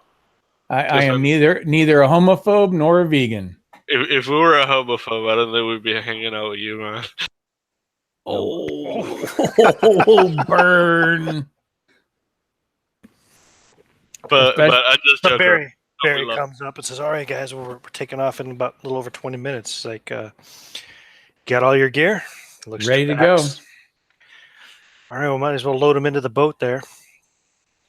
He's like, she's not the fastest boat on the Pacific, but she's pretty reliable. While we're doing that, I would make that phone call. Right. Sure. How's that persuade roll working out? 16. I think that's pretty good, right? Yep, that's pretty good. Not quite an extreme success, but a definitely hard success. Okay, you make the call, the anonymous call to the South Newbury Sheriff's Department.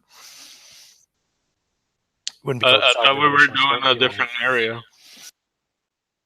Yeah, you tell them whatever that beach was. I called it. Yeah, I've heard of it. Copalis Beach. Yep. It's further north.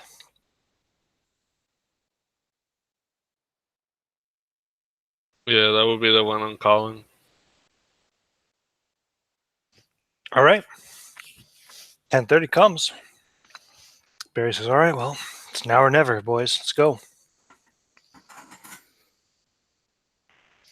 And he starts to drive you out.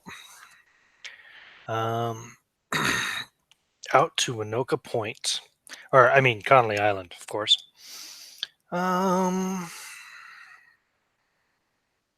Let us see here. Danny, give me a luck roll. Which? Oh, no, 97. Is that a critical failure? I think so, yeah. That is a critical failure. Holy shit. All right. So you guys are rolling out to Connolly Island. No signs of any Coast Guard or anything. No boats, no drones, nothing. Seems that they took the ruse that Miguel gave them. Because it's quiet, dead quiet. Until, as you're driving out, there's a sudden kind of flash of light off the side of the boat for a split second. And then an explosion as a proximity mine goes off. Now, we'll start with you, Danny. Danny, you take 2 points of damage. Okay. Tom, you take 5 points of damage. Jesus Christ. Is that half of your total hit points? Or I will tell you in a second. Miguel, you take 3 points of damage. No, it's a third of his hit points. Holy shit. Yeah, he's Okay. got 15. No, that's cool. Poor Tom takes the worst of it. He takes 9 points of damage, and he gets thrown to the ground, bleeding profusely from the face and head and neck. First aid. That's actually one of the few things that Tom can do. I give him my hand because I'm good at first aid also. And in his little bug out bag, he's got 4 bottles of super glue and big bandages. Because you get shit torn out of you when you're in these little excursions. Okay, I get to his back and get it all out for Miguel to help him. All right, Tom, you can make a first aid roll with a bonus die since Tom is helping you. Since Danny's helping you, or Miguel's helping you. Miguel, what's your first aid score? Did you ask me? I'm sorry. Yes. Miguel, what's your first aid score? I'm looking for it right now. So much shit in here. It's 50. Yeah, okay. Then I'll give him a bonus die. So you can get a bonus die on your roll there, Tom. Holy crap. He's got a 50. He's got a higher than me. Oh, well. What's yours? 35. Well, roll it with a bonus die. I'm rolling. Okay, the first die is a 4 and a 1. So it's a 1 and an 8. So an 18 out of 35. Nice. Yep, you can do first aid, keep him from bleeding to death. But he's got severe injuries. He's in a bad way. And he still remains unconscious. And the boat is starting to lean. And are we on land at this point? No, You're about a mile off of Connolly. Oh, I'm sorry. I thought you said ground a minute ago. It threw me off. No. No, when I said he was thrown to the ground, I meant he was thrown to the floor. The deck. The deck. I'm sorry. My fault. What Thought I Not happened? my fault too. I used the wrong terminology. He's thrown to the deck. What happened to the driver? He is severely wounded. He's got bad burns and lacerations about the face, neck, and head. Well, He's probably the- got a severe concussion. the idea that we would sink and the closest thing to Yeah, do the is to boat go is to the definitely taking on water.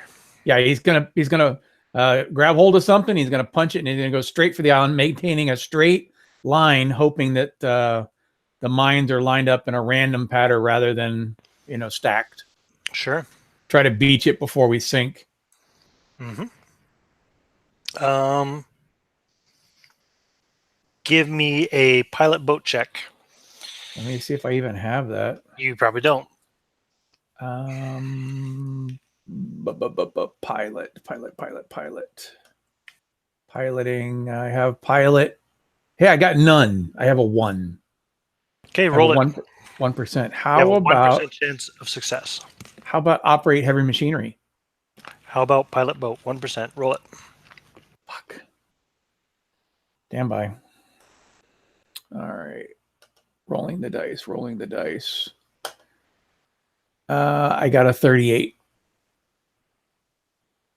Do you want to spend 37 points of luck to make it a success? No. Okay. Can I give him some of my luck? So as you're making your way to shore, you do run across one of those chains that are run between the buoys, and it rips through a good portion of the hull of the ship, of the boat, I should say, because this is probably like a fucking, I don't know what, Zodiac or something. like Yeah. a 15-footer or something, if that. And it tears off a good chunk of the propeller and prop. And the boat is now adrift with no engine and sinking. And How close are boats or something? give me a luck roll, John. What were you saying, Jens? Are there any safety boats or rescue boats? No, the Coast Guard's off. The Coast Guard, drugs up at Copalas Beach. Yeah. a 22. Okay, you're about a quarter mile from shore. Okay. Well, his pack is a bug out bag, so it's got the bag in it, so it's going to float. He's going to put it on his chest to be like a life vest sort of thing, a pontoon sort of thing. If he has life vest, he's going to put one on Danny, and going to get in the water and put him around his neck. I'm sure they've got life vests on the boat. Yeah, he's going to put a vest on him and put him on his back, and he's going to start doing the dog paddle butterfly. Hey man, I don't need a vest. I'm a good athlete. He has swimming 50, so. Hey man, safety first.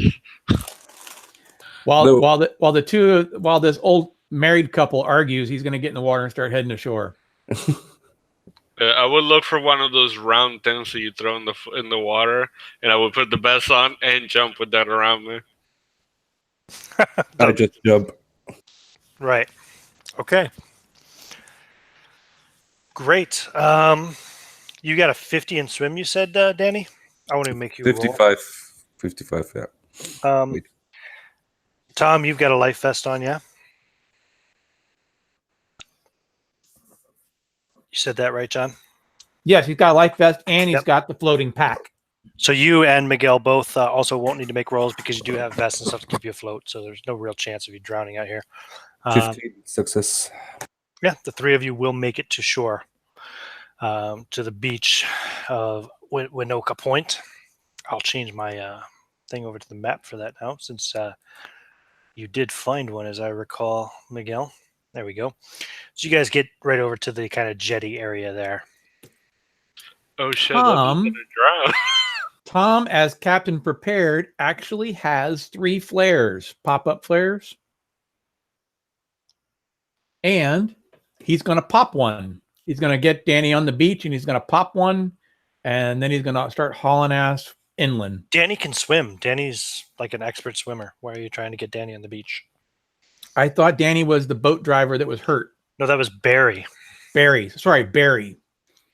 Ah, So that Okay. anybody around can come rescue him and think that he was by himself. And gotcha. So you brought. I was just gonna say, poor Barry drowns, but no, you brought him. I understand. yeah, no, I had him on my shoulders. Okay. He had a life vest on as well. Yep, you get him there. And we'll pop up the flare. And now the vegetation nearby, is there something that we can use to like cover up tracks as we beat feet out of this immediate area? Not too far away. I mean, you can get him over to where the kind of off the beach and over to where like the grass and bushes and stuff are. So let me give Okay. you like a quick idea what this place is like. So this is a very barren, windswept island, home only to seagulls and the odd seal or sea lion. There are no real trees. There's not even much for bushes, so you can move them over to the grass. That's about all you got.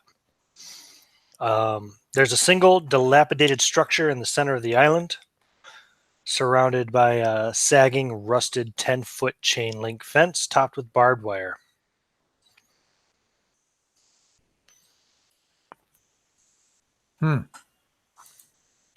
Where on the map are we located?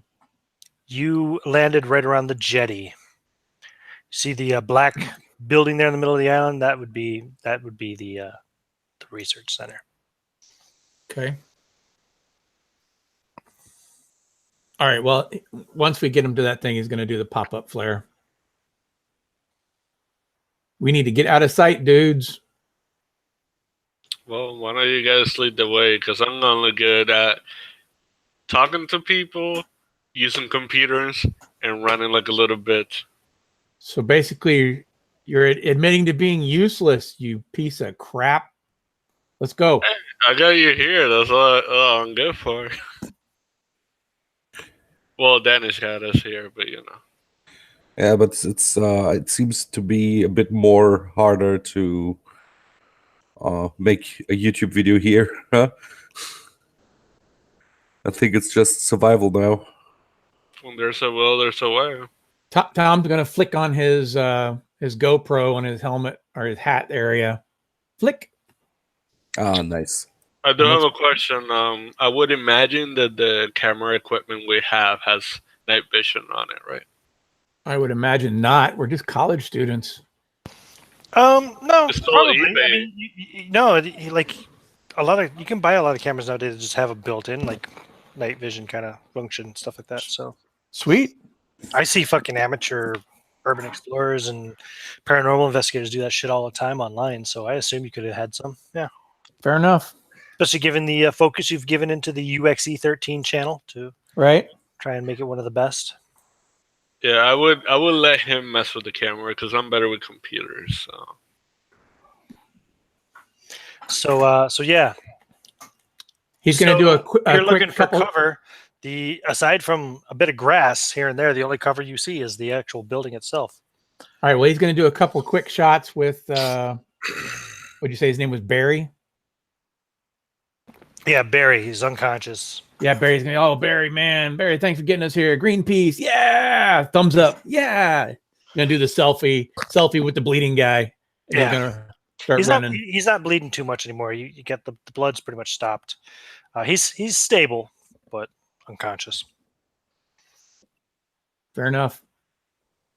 Yeah, Miguel would like look at Danny and then look at the camera like, yeah, if it wasn't because of what is the Green Earth or whatnot, like, you know, they got us here, they did so much for us, you guys should like donate to them, you know, help them out. Nice. He gives a Dude. really good performance. Okay. So we're going to make a run for this building, I guess. Okay. It's As you approach the building. So the fence, if you kind of give a look around, like I said, it's 10 foot high, chain link, topped with barbed wire. But if you start to kind of make a little bit of a perimeter around it, you will find an give me an odd or even roll, Jens. What kind of roll? Sorry. Odd or even. Roll any die and just tell me if you got odd or even result. Odd or even numbers?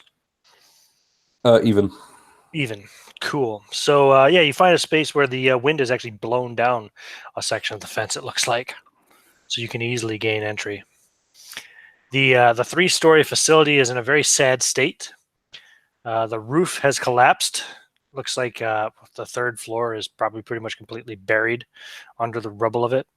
A good portion of the 2nd floor as well is probably looks like it's probably buried under roof rubble, and a small section of the ground floor in one area. But you can find an entryway, and as you kind of start to approach the building, you all have flashlights, I presume, yeah. Oh yeah. You can definitely see, like, inside, everything around looks to be water damaged. There's plants growing in the rubble and on bits of the floor where soil is blown in. All of the glass is broken, wood is warped, paper reduced to brittle, faded scraps or damp pulp. Give me dex checks, all 3 of you, as you're making your way into the research center. I got a 93.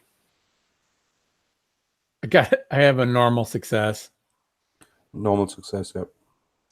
93, I take it, is a fail. Yes. Okay. So as you're kind of walking around, Miguel, at one point you kind of trip up on some shit and fall and take 2 points of damage.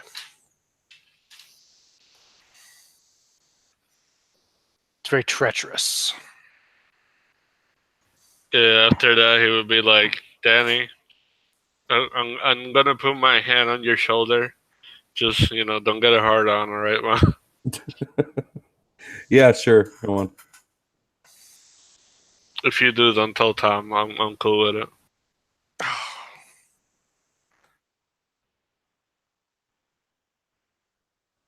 Uh-oh, did we lose Ian? It seems so.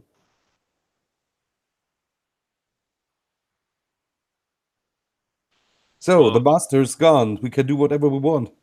Woohoo! Oh man, this is freaking crazy. It was about time things did go south, though. Eventually. Yeah, it was going to go south, sooner than later. Yeah, so it would make sense that it would be on the boat ride. Yes, sir. Danny, you should have got us a yacht or something. A what? A yacht. Big boat. Okay. Why me? Why Greenpeace yacht? A big boat would have sunk just the same. Hey, you are the guy with the money. Please, for $100 ain't shit. Yeah, especially if you don't have $400 anymore. Yeah, I'm pretty sure I don't.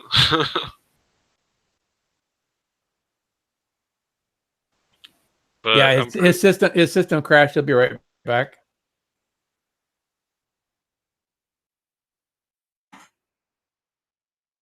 Yeah, he's coming back. I will say I'm definitely surprised because I made this character and I was like, okay, I want to focus on these things. But then I was like, this is probably going to suck, but it worked out pretty good so far. Now that his system crashed, I wonder if it still records, even though it says it's live. Yeah, it's live. Yeah, I'm not sure if it's still recording, though. It's on his system. I'm on the YouTube thing watching it. It's still going. Oh, okay. Gotcha. Plus, it still says live up here, too. Yeah, it did that once before, and it stopped. So I'm not sure. I'm not an expert in this. So, okay, particular thing. When that's live, greetings to the dumb ass that always makes thumbs down when the video begins, before the video even starts.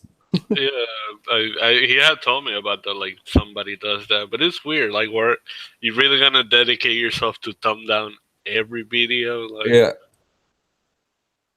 Yeah, it's ridiculous. What can you do, right? Yeah, true. And this is one of the best channels for gaming. Yeah, it's a lot of fun. Yep. I'm so surprised that I got into his games because that's something that I would have never had expected. But Why is I am that? glad. No, because like one, he's the big guy in that group. Second, like I only played with him before once, like Oh, I see. Yeah, just was running a game, and then you made your luck roll. apparently I did pretty good with that role. He's a tyrant. He doesn't choose players. He just chooses people to die. You know. But I am glad because I am loving Call of Cthulhu. It's so much fun. Like I never expected to like it as much as I do. Yeah, Call of Cthulhu is a good one. Yeah, for Yeah. me it's cool because I mastered Call of Cthulhu here in Germany with a group, but it's always good for me to be a player and to learn new stuff No, of course. and to learn more English. You know, it's a good thing. I will say this though, I'm also glad that I get to play with you guys because it's pretty fun. Yes, sir. Especially Danny over here with all the characters he comes up with, like the cokehead. The pipe, yeah, I'm really looking forward for the pipeline.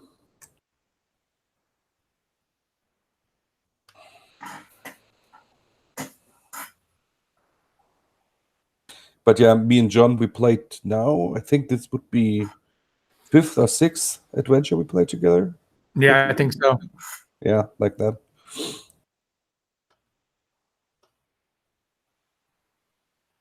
Yeah, well, the Cthulhu games I play pretty much has been with you guys. So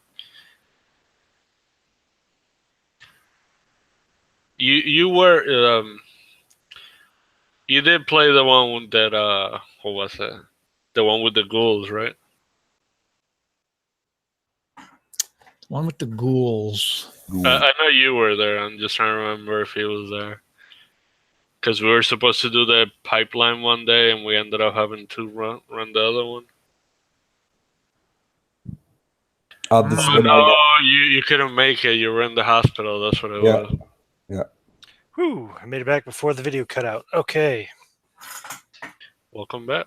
Yeah, sorry, man. Everything locked up. I spent about 2 minutes trying to bring up the task manager, and it wouldn't even come up. So I just had to do a full power button reset. Hey Ian, no problem. We just used your channel while you were away to spread radical political opinions. Oh, well, great. Thanks for that. No And problem. promote veganism. So there you go. Even worse. Yeah, I know, right? Ah, come on. Veganism is a radical political opinion. So I'm just kidding. I don't care what people eat as long as they don't tell me what to eat. So it'll just take me a minute to get everything fucking back up and running here. We had reached the point we made it inside the building and found Yep. the gold. Yeah, the gold, right? You guys had just made it inside the building. I gave you a basic description of what you see on the main floor. And then I think that's around the time my shit locked up, right? Yep. That and I busted my ass. Yeah. Good. You got that. Okay, cool.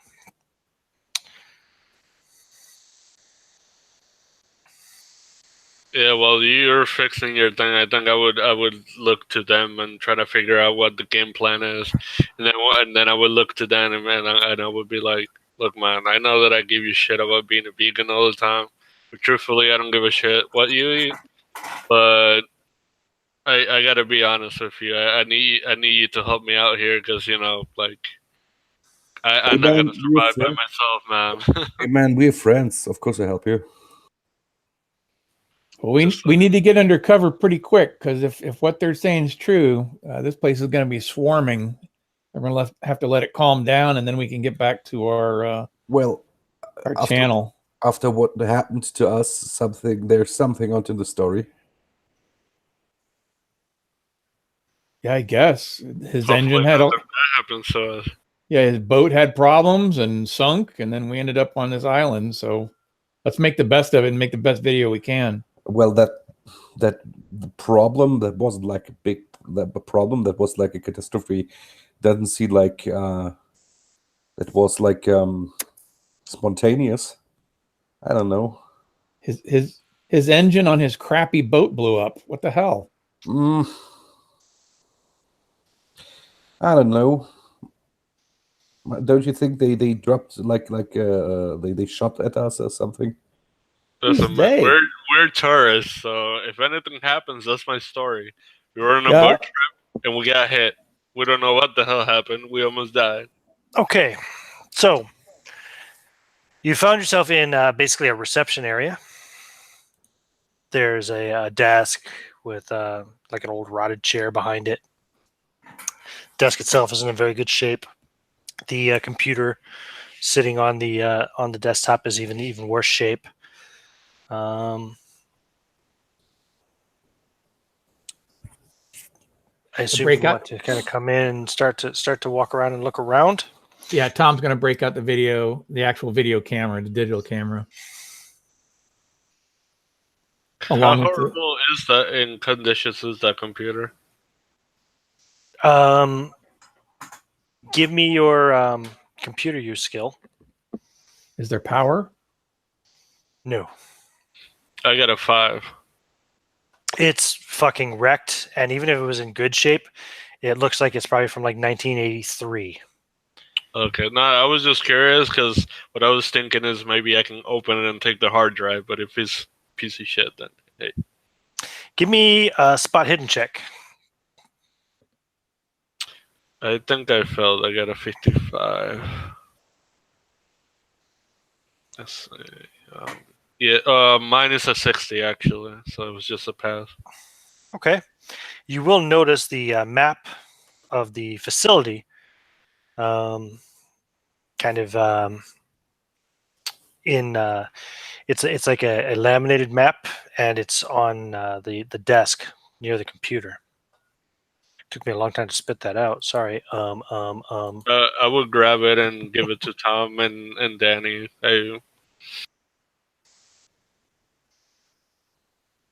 There we go. I'll drop that into the chat too for y'all, so you can see it and zoom into it as you wish.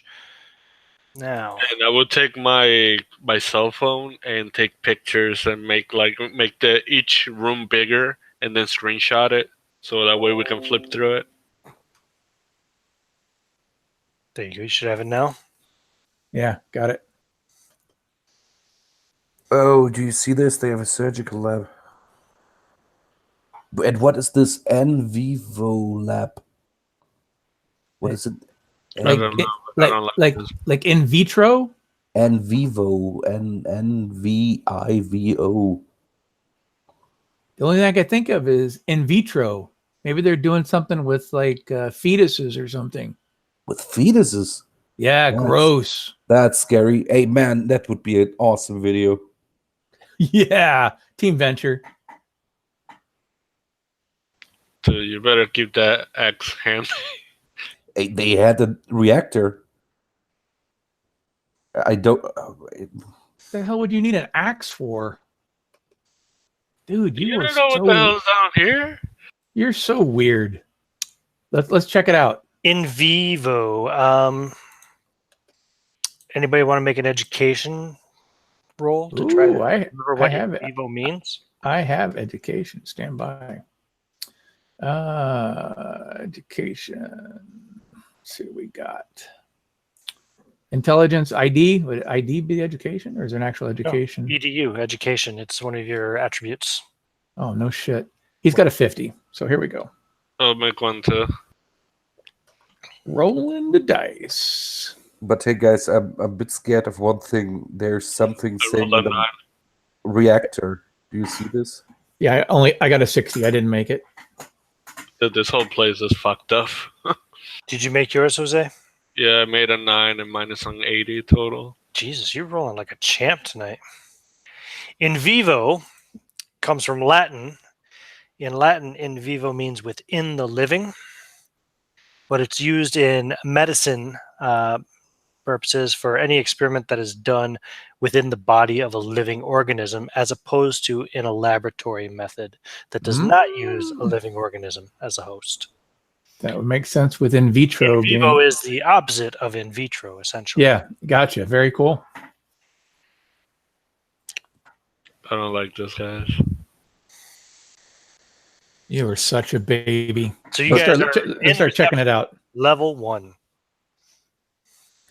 But Well- guys, come on, for real. Don't you see the word reactor down there on sub-level 2? What if there's some radiation there? Well, then there might be something really cool for the channel. Yeah, but I don't want to get out with cancer here.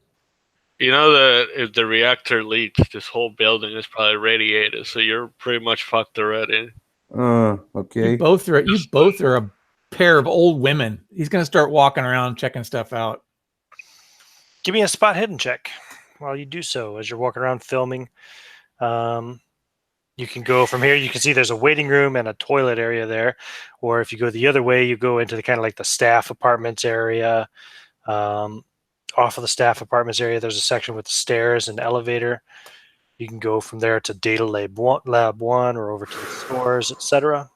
I got a 42, and his spot hidden is a 40. I will spend the 2 points. Okay.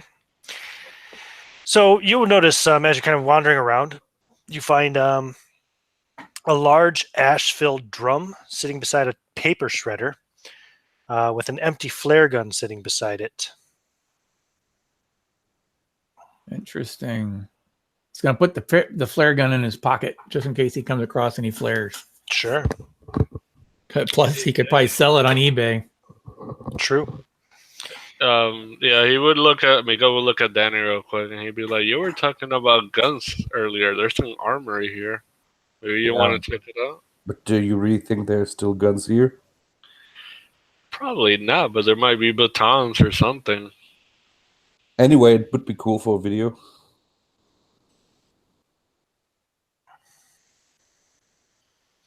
All right. Well, he's going to continue Who else on. is looking around? I would follow. I would follow Tom. Like Give me a spot hidden check. I think we're all looking around, huh? You can give me a spot hidden check too. Then I got a 35. that's a success for you. Yeah. No, 98. So you find some intact lab equipment, Miguel. And looking at the equipment, you can tell that the research, obviously, that was done here, it was biological in nature, based on the nature of the equipment that you find. Yeah, he would be like, Tom, come here, record this. Look what I found here. And he would take like a bunch of close-up pictures. Just be like, what the hell are they doing down here? Or You guys can find the stores, the kitchen, cafeteria, data lab 1. Everything is wrecked and ruined. Like I said, water damaged. Bits of plant life growing up in the bits of soil that have blown in the building and in cracks in the rubble. The whole left side there of level 1, computer control, disk and tape archive, maintenance, and substation, is collapsed. So I would imagine level 2 is pretty much gone, right? Well, from outside, it looked like a good portion of it was, for sure, yeah.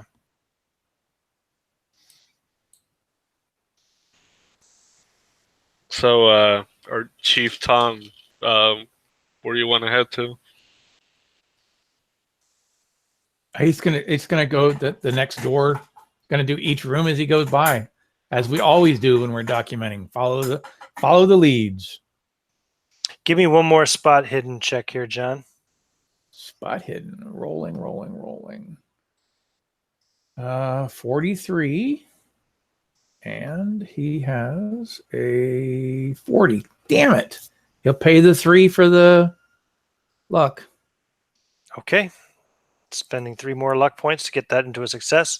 You also find a backpack filled with rope, flashlight, extra batteries, first aid kit, a crowbar, an old flip phone. That's it. Crowbar. Ooh, I'm going to grab the flip phone and see if I can turn it on. No. You're looking at it, though, and what's your electronics score?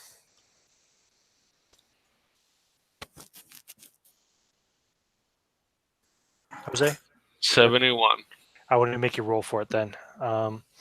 If you have 71 in electronics, then you can tell just from looking at this phone is from the early 2000s. So it's probably Just super dead. 10 to 15 years old.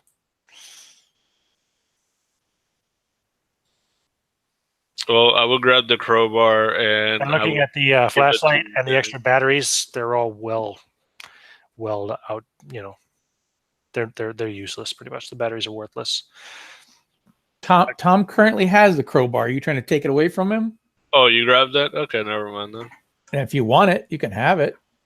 Well, I figured that we would give it to the biggest person. Oh, okay, dude. Who is Here. the biggest person? I think it's me. Wait. Him. Let's go by build. What's your build? The build. Yeah, You build. know- It's in your combat stats. What? It's in your combat stats. Build. The combat. Wait. +1. Yeah, you're a +1. You're pretty big. What's your build, Miguel and Tom? I don't think I did a build. Hold on. Oh, I'm -1. I'm small. You're small. Oh, Okay. where is it at again? So you're It's at the below- bottom of the page by combat and weapons. Mhm. Damage bonus, build. Oh, my build's 0. Okay, so you're average sized. Tom's a little smaller than average, and Danny's bigger than average. Danny's definitely the biggest guy. Crowbar goes to Danny. Here you go, Danny. Yep. Yeah. Okay. So we will carry on. Where to? I'm pulling it up right now. You've that's I think. Let me just double check, make sure I haven't missed anything here on the main level. Well, that's it. Okay, well, up or down? Guys, There is an elevator, and there are stairs.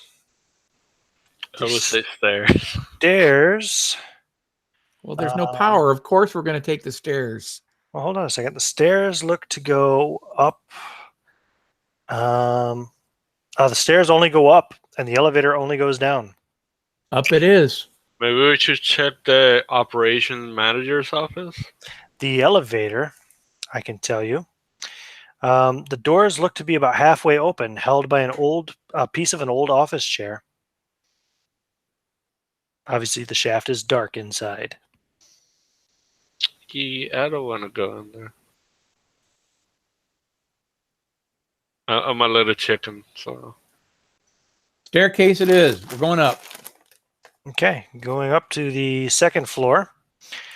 You will find, if you look at the map, the lounge, TV room, WC, staff computer terminal, half of Data Lab 2, and the computer control room are all intact.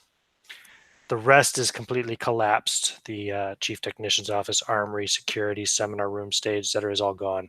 Director's office, operation manager's offices, those are all gone. In the computer control room, you might find this interesting, being a computer guy, Miguel. You will find, where is it here? Yeah, you find the remains of an old Cray XMP supercomputer, state of the art for 1983. It's, of course, ruined and useless at this point, though, from all the water damage and shit. He would go by and take some pictures. Like, he's fascinated by it. Oh, yeah, definitely going to include that in the video. That's going to get us so many hits. Yeah, that's really retro. That's going to be sweet. So if there's nothing else that we can score decent images of, are there windows, or is this a... Oh, there's windows, yeah. Glass is all broken out of them, all shattered. I was going to say, half the building's missing, so you can probably take a peek. So you're going to look out towards the beach, if you can see the beach from here, see if there's any lights or anything where we left our buddy. No. No black helicopters or men in black running around? Nothing. It's quiet. Seems like the drug bust ruse worked really well. We'll work up on... level 2 is all there is, right? The rest of it's sub-level. Mm-hmm. Let's see if we can make it to a roof. You can't. The third floor is completely gone. Third floor is completely collapsed. Well, we'll thoroughly check out this area and then head back down to level 1 then. I think we should climb down one of the elevator shafts. Want to look at the elevator shaft? Have a peek? Well, I got my climbing rope and my gear with me. I'll point the flashlight. Sure, if you And point, that pack had another thing of rope, right? it did, yeah. All right, we'll I grab also that. brought ropes also. So if you shine the light down the elevator shaft, you can see about 60 feet down, you can see the roof of the elevator with a small door in the roof. Did you say 60 feet? Yep. How much is 60 feet in meters? A little more than 15, Ooh, okay. less than 20. So it's deep. Mhm. Okay, guys, I will clamp down. Can you secure the ropes? Indeed. If there's nothing to anchor on, there's got to be something to anchor it with. Sure, there's loads of stuff around. I'm sure you can anchor it. No problem. And You got a good climb skill, Jens? I'm going to hook him up with the second GoPro so we can document it all. I have 50 in clamp. Yeah. Roll it with a bonus die.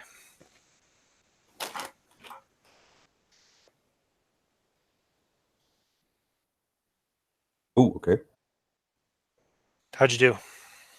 I rolled a 7 without the bonus die. Nice. Okay. Yeah, I mean, that's an extreme success. You're able to secure that rope, no problem, tying the two ropes together so you have plenty of length, and you can get the rope all the way down to the roof of the elevator below with a good solid anchor. You reckon that rope is solid enough, it should be able to hold possibly even all three of you at once if it had to. Okay, I stand down there and scream up, "Hey, guys, it's come down here. It's safe here." And like I said, there is a small door in the roof of the elevator. Okay, is it open? Not at the moment. Okay, I will try to open it. Okay. Shine your flashlight inside while one of them is presumably climbing down, or maybe Yep. not. Tom's going to make his way down. Tom's coming down. While Okay. they're climbing down, I shine. So you're looking around inside. You see bits of human remains, rotted, tattered clothing, bits of bone, a hard hat with a flashlight attachment, and a short-range walkie-talkie. Whoa. Ooh, Short-range walkie-talkie. ooh, guys! The elevator door is closed. Guys, I think I found some corpses here. Ooh, Dude, get the video of it. Get the video of it. come down. You have the GoPro. You have a GoPro on your head. I just put it on you. Do you need me to roll to climb down, or? No, you've got the. Well, yeah, okay. What's your climb skill? What's yours, John? 100. Mine is 20. I don't think so. No, because you guys aren't under any stress. You've got the rope, everything. He's tied it off perfectly. So even if you roll poorly, it's just going to take you a while to get down as well. So he's got a 40 for climb. You're not under any duress or pressure, so I'm not going to make you roll for it. Fair enough. So Tom, you get down there next. Get down alongside him, and then Miguel can start making his way down. And you see the same thing. Yeah, you see tattered clothing, bits of bone, hard hat, flashlight attachment, short range walkie-talkie. Well, Looks like a single body. Well, remains of a single body. are we all three down there now? Well, yeah, if you want to wait for Miguel to get down there, you can. Sure. Hey, some of you, does anybody of you know how this guy died? Did he get shot or? Dude, I can't even pass my school. How am I supposed to know that? I don't know. You're going to want to go in and take a closer look probably to try to figure something out like that out too. So yeah, I climb into the elevator. Okay, and start checking out the body. As does Tom. There's a wallet in the pocket. Okay. Old Minnesota driver's license for Winona Hilton, expired in 2006. Ooh. Okay, I think we found one of the other team that disappeared. I'll hold on to the wallet so we can let the relatives know that we found the body once we leave. Sure. Do you want to check to try to see if you can figure out the cause of death? That's going to be a medicine roll. No, but he will check to see if there's any money in it. Yeah, sure. There's $83. See, I told you this project was being successful. We've already made $83. I tried to open the elevator door with a crowbar. What's your strength? Wait. Strength. Where are you? First stat. Yeah, I was looking in the 75. Yes, with the crowbar, you're able to pry the elevator door open, and it opens onto sub-level 1. Okay. Like I told you, an athlete. Anybody got any medicine that wanted to check the body to try to figure out? My medicine 1. Yeah, me too. Yeah. One. Yeah. No. Medicine is I have a 1. So looking into sub-level 1, this is the first of the 2 underground levels. Obviously, again, there's no power here. It's dark as a tomb. But as you kind of shine your flashlight around, you can see workstations, broken computers, dissection tables, chalkboards with faded notes and formulae. Oh, well, he's going to collect up any notes. Start searching around. Yeah, those always are valuable. Oh, no, this is just the formula on the chalkboards and stuff. Oh, well, he's going to film it then. All the paper's pretty much wrecked. Okay, yeah, he's going to film anything that he can of interest. Cool. Miguel will look at the map and do you see this? There's a soldier testing room. Give me a spot hidden check there, Tom, as you're looking around filming. Spot hidden. I don't even need to look. Well, I need to look it up to see if it's a good one.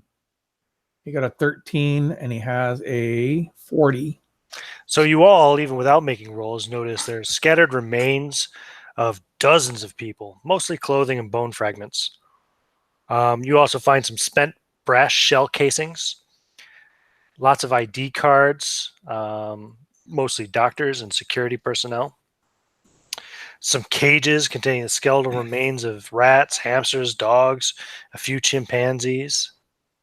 With that successful roll, John, you find one particular ID card that you pick up says Dr. Gregory Dodson, Oh, who you may recall right. as a Nobel Peace Prize winning biochemist who died in a plane crash supposedly in 1987. He's going to keep that, and he's going to take that empty pack that they found from that other person, whoever it was, or what the empty pack was up top side. And whether they're looking or not, yeah, he's going to take a couple of the best skulls and try to keep the jaws intact, tape them up or string them up and put them in his pack. Okay. Yeah. Miguel will look at Danny and he will be like, Tom, like, film this real quick. And he would be like pointing at the bodies and telling the camera how, some crazy shit was going on here. They were experimenting on people. And then he would have Danny talk about like the animals and stuff we found. Right. Okay. Well, you work on the script. I got some stuff to pick up. Danny, make a spot hidden check, please. Yep.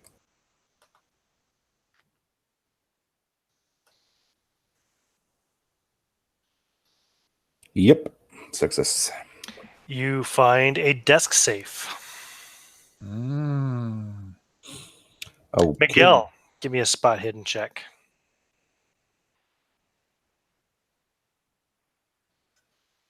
I got a 41, so just a normal success. You find a security door.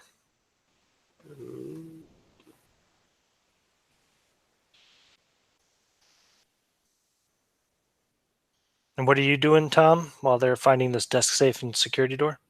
Once he's secured a couple skulls.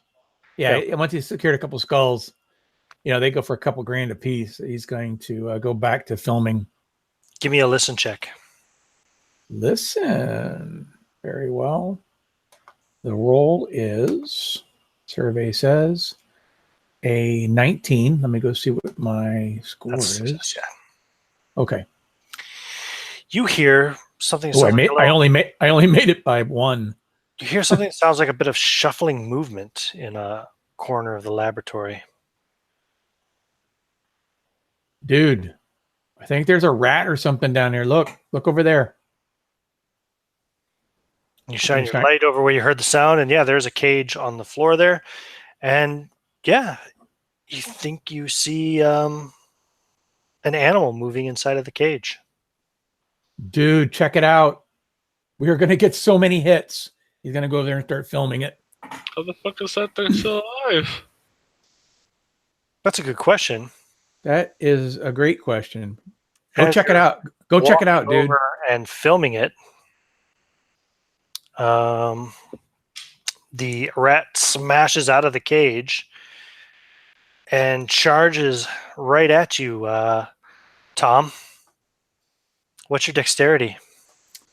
His dexterity is an 80.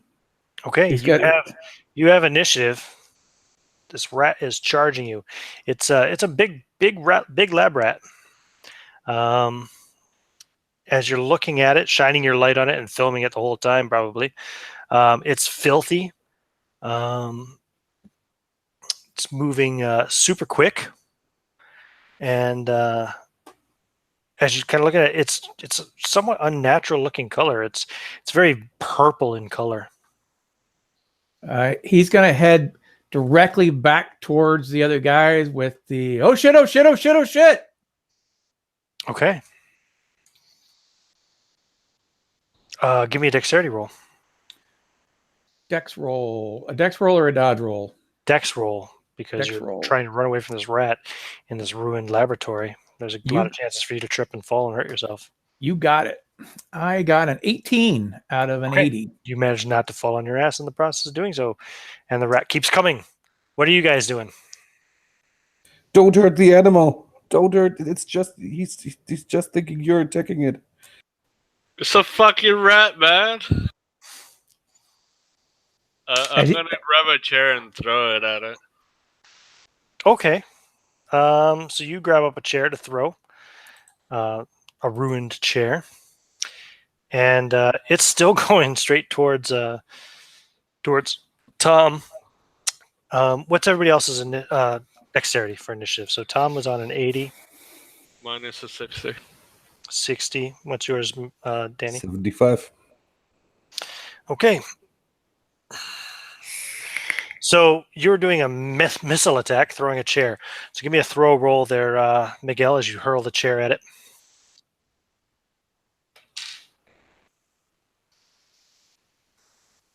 I'm not sure how that happened, but I got a 4. Nice. Okay. Mine is 20 total. I'll just roll his dodge anyway. Now, okay, you nail it with this chair, but it keeps coming. I'm gonna get on top of the table after that, cause yeah. You throw a chair at it and then climb up on a table like a housewife. Yeah, I'm just a distraction. That's all. What is that? The classic like 1960s housewife standing on the chair, swinging a broom. Okay, you jump up on the desk. What are you doing, Tom? As this rat's charging towards you still. He's trying to put himself and one of them between him and the rat. Okay. Which one? Well, whoever just climbed up on a desk. Well, if the desk is close enough, he'll go up and over the desk. And get behind him? Okay, you climb up behind him. And continue running past it. Okay. so that it'll distract him. What are you doing, Danny? I tried to empty out my bag and try to catch the rat alive. So try to catch it in the bag? Yeah. Ooh, interesting choice. So we'll call that a insta-death combat maneuver. Okay. So go ahead and roll your brawl. Brawl. Wait a minute. Combat brawl. Where's my brawl? Fighting brawl, yeah. Fighting brawl. It's not combat brawl, sorry, fighting brawl.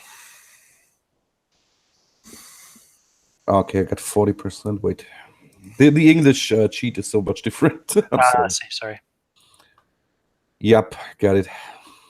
Normal success? Normal success, 36 out of 40. Okay, so you run over as the rat's running towards Tom, and you slam the bag right over it and catch the rat up inside your backpack. See, it's just an animal. I closed the back. Okay. I'm gonna grab a piece of that chair. I'm gonna smack the living crap out of that. So Miguel grabs up another piece of a broken No, chair. you won't hurt this rat. It's in the back and it's safe. So Have you you're seen kind the of holding size it of that back, thing? and I won't hit it if he's trying to protect it, but I'm gonna be like, one, that thing's been here for God knows how long. How the fuck did it survive? And two, have you seen the size of that thing?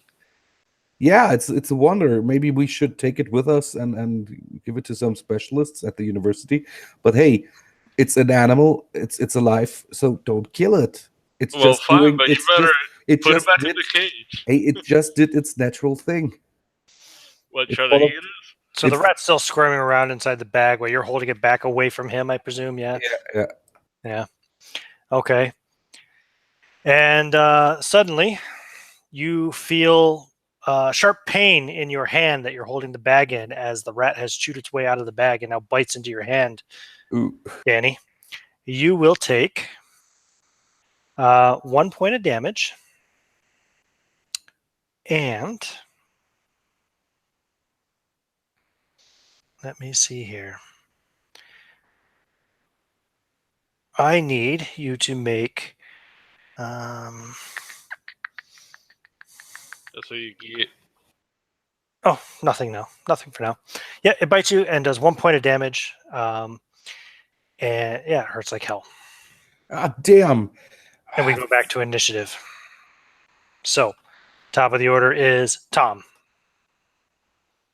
Okay, currently, what is his position and rat and bag and all that?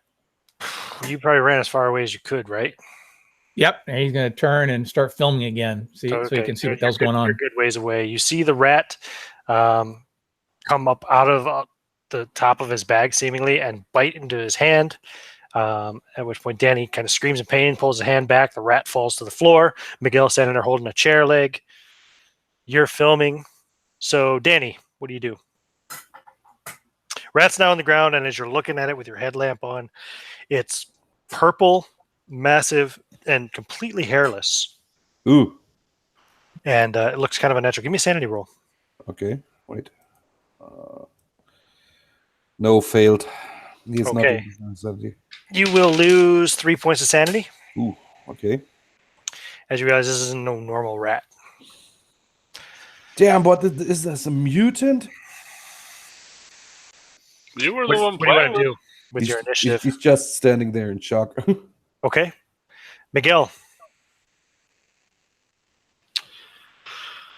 Oh man, I definitely don't want to fight that thing. If I get near it, it'll probably gonna eat me alive. So I'm gonna run back where the cage was, and I'm gonna try to grab the cage so I can throw it on it. Okay. Right. The cage, the door is broken off it. The rat smashed through the door. Man, what to do? What to You do? run over, grab up the cage, and then the rat goes. The rat will. Let's just see. Yeah, it turns and sees the light coming from the and the camera that Tom is holding and runs straight towards him. Ah. Next round, initiative. Tom. Oh shit! Oh shit! Oh shit! Oh shit! He's gonna start running again. Stop filming and start running. Give me another dexterity roll. God damn it!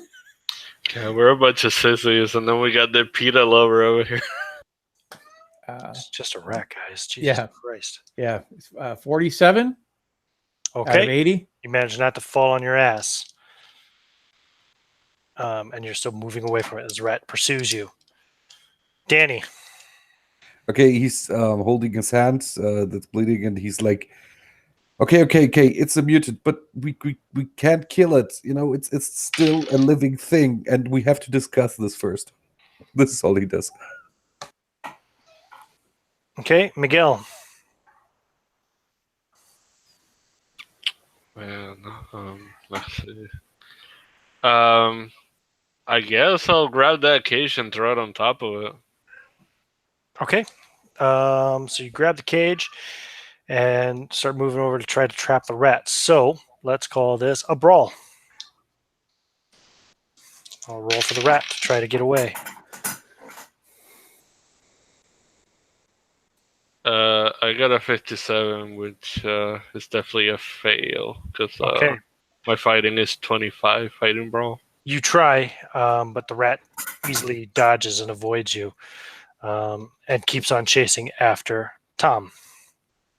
Oh shit! Oh shit! Oh shit! Oh shit! Tom, you still running next round?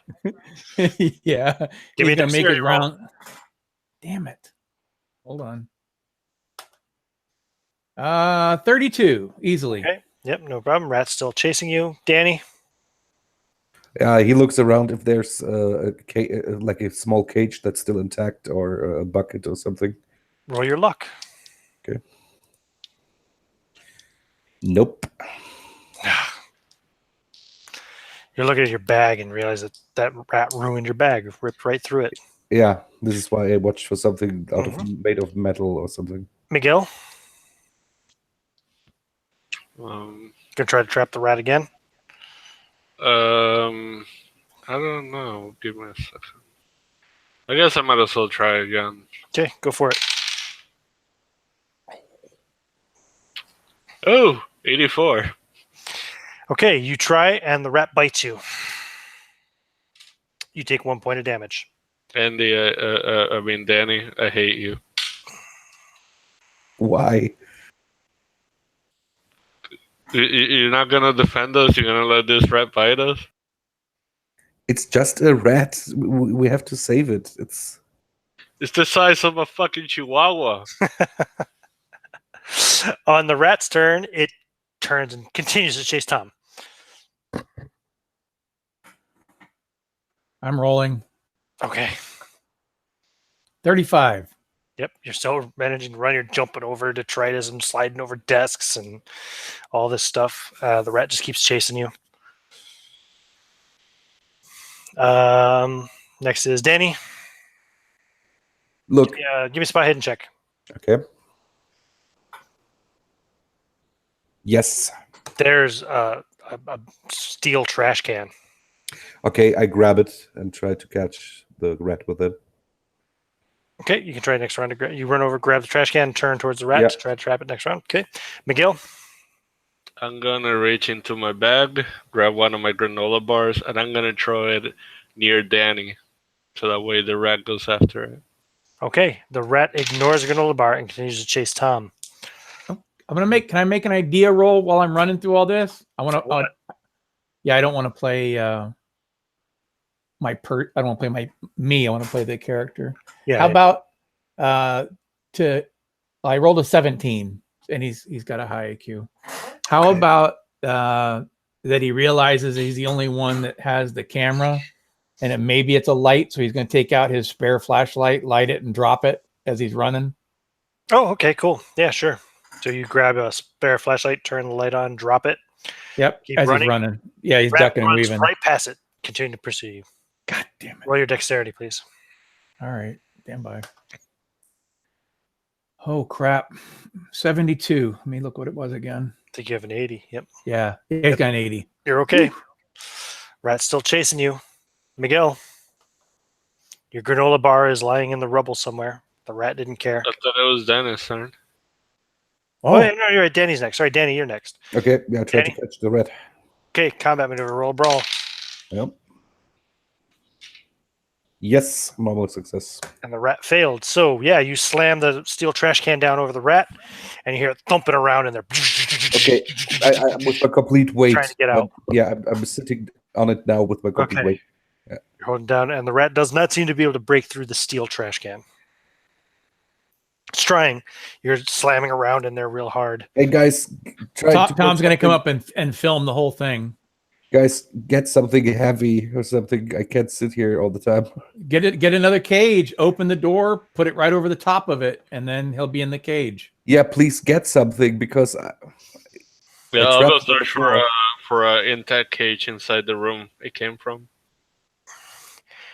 Danny, you're feeling really kind of dizzy, and and your muscles are cramping. Hey guys, please, can I get some help? I'm not feeling really good.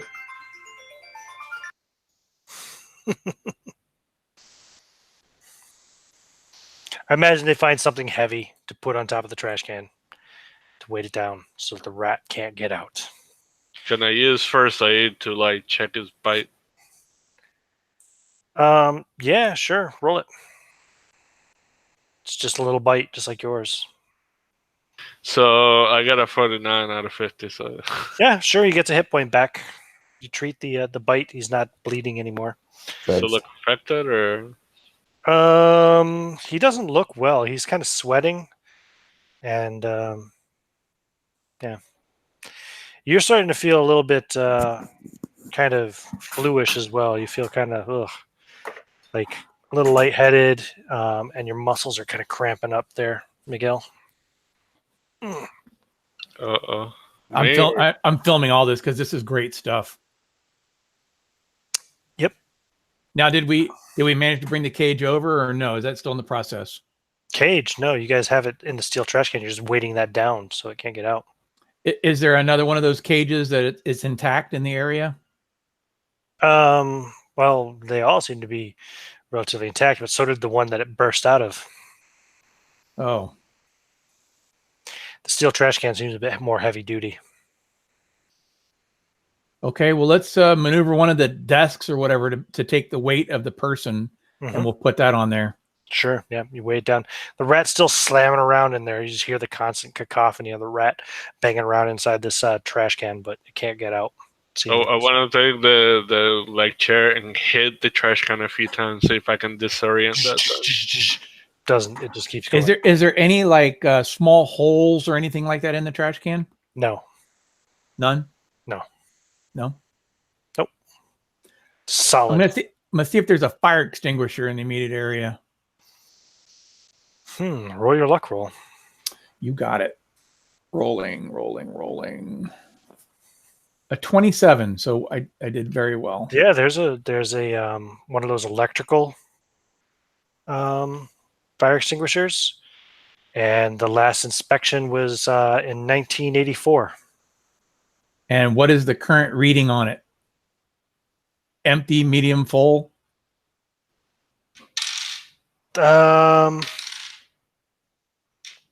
Medium. He's going to take out his hatchet and he's going to use the corner of it and he's going to give it one little pop, bonk, to put a little hole in the can. And he's going to put the nozzle of the fire extinguisher there and he's going to blast it and fill the thing up with whatever is inside the fire extinguisher. I know it's in it, but he doesn't know. What is it? An electrical fire extinguisher? That CO2, one's going, isn't it? it's going to be it's a gas, oxygen remover. Mm-hmm. Okay, so you're gonna blast that into the trash can? Yep, and it's cold. Right. Okay, and the rat stops moving. And when it's completely emptied out, he's going to cover it up with plastic or something else that's in the area to try to keep all that crap in there. Mm-hmm. Filming it the whole time because this stuff's great. Okay. You should keep the trash can over the rat. Oh, yeah. Okay. Yeah, the rat stops moving. No more thumping around. Yeah, fuck that rat. Yep. So, before you had this encounter with the rat, Danny had discovered a desk safe and Miguel had discovered a security door. But give me 1 second, 1 minute. I just got to do a quick bio.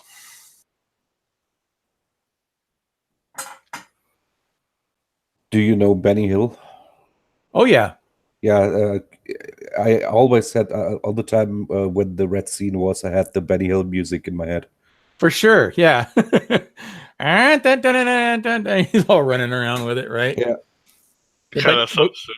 But we didn't have the pretty girls in a bikini or bra and panties running around with us. True. Did you ever see the movie Chitty Chitty Bang Bang? Nope. Oh, that's a classic old Disney movie about a flying car. Benny Hill's got a role in that. Oh, okay. Never do. That's a great movie. If you were ever wanting to see a movie that was classic early American, I guess that would have been late 60s, but it was set in a different time period. It was set more of just after the 40s, just after the war.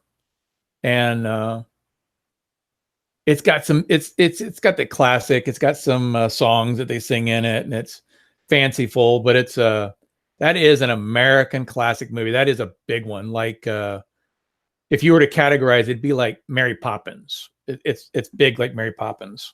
Oh, okay. And in fact, a bit of trivia: the person that wrote Chitty Chitty Bang Bang is the same guy that did all the 007 books. Ooh, nice.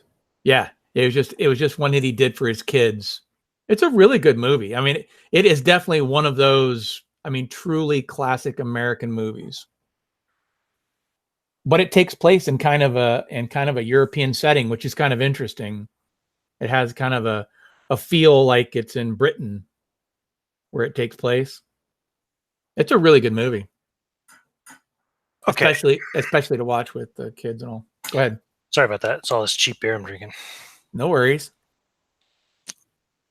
So, You broke the seal. by the way, John, you had gathered up the skulls earlier. Yep, Give me a spot hidden check. you got it. This is a little bit of a retro, but Okay. A 12. yeah, you had noticed that all of the skulls had bullet holes in them. Oh, that's excellent. It makes them more valuable. But you chose Okay, to now ignore we've that. got this. We gain our senses back after the rat's not freaking him out anymore. Mhm. As he's videotaping these guys, Sure. he notices that they're wounded, so he's going to deal with that. Yeah, well, Danny is okay now. His wound has been fixed up. So you can roll for Miguel. Go Okay. for it. First aid, yeah? Yes, sir. A 22. I'm going to look it up. I know it's a success. Does it need to be a particular six? Nope. You get a hit point back, Miguel, as he patches up your wound. Thank you, man. Appreciate it. Well, hell, you've got first aid. Give me first aid. I took 5 from the boat explosion. Can I do that? Yeah, sure, roll it. All right, 1 second.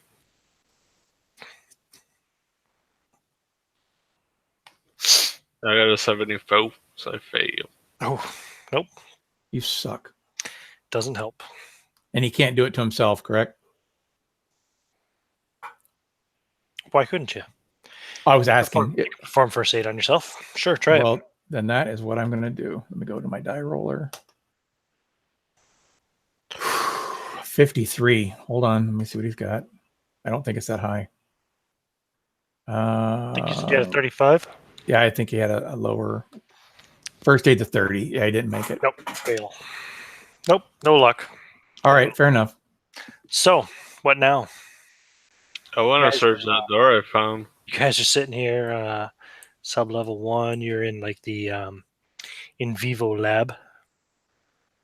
Maybe we ought to make sure there's no more of those rats. No, actually, you're in. We'll say you're in specimen storage.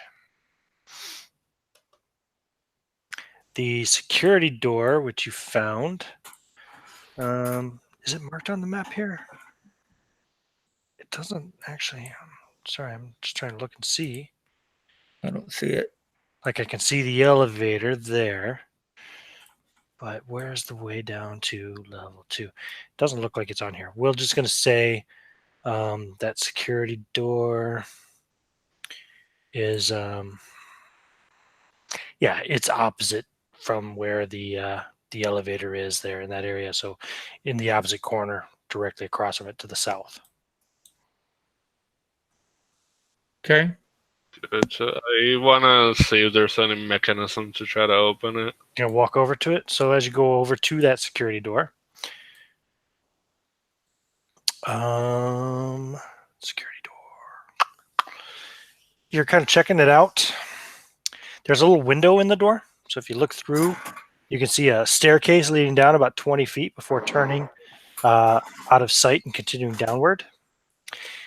And you think you hear a rhythmic banging coming from the stairwell. Stop.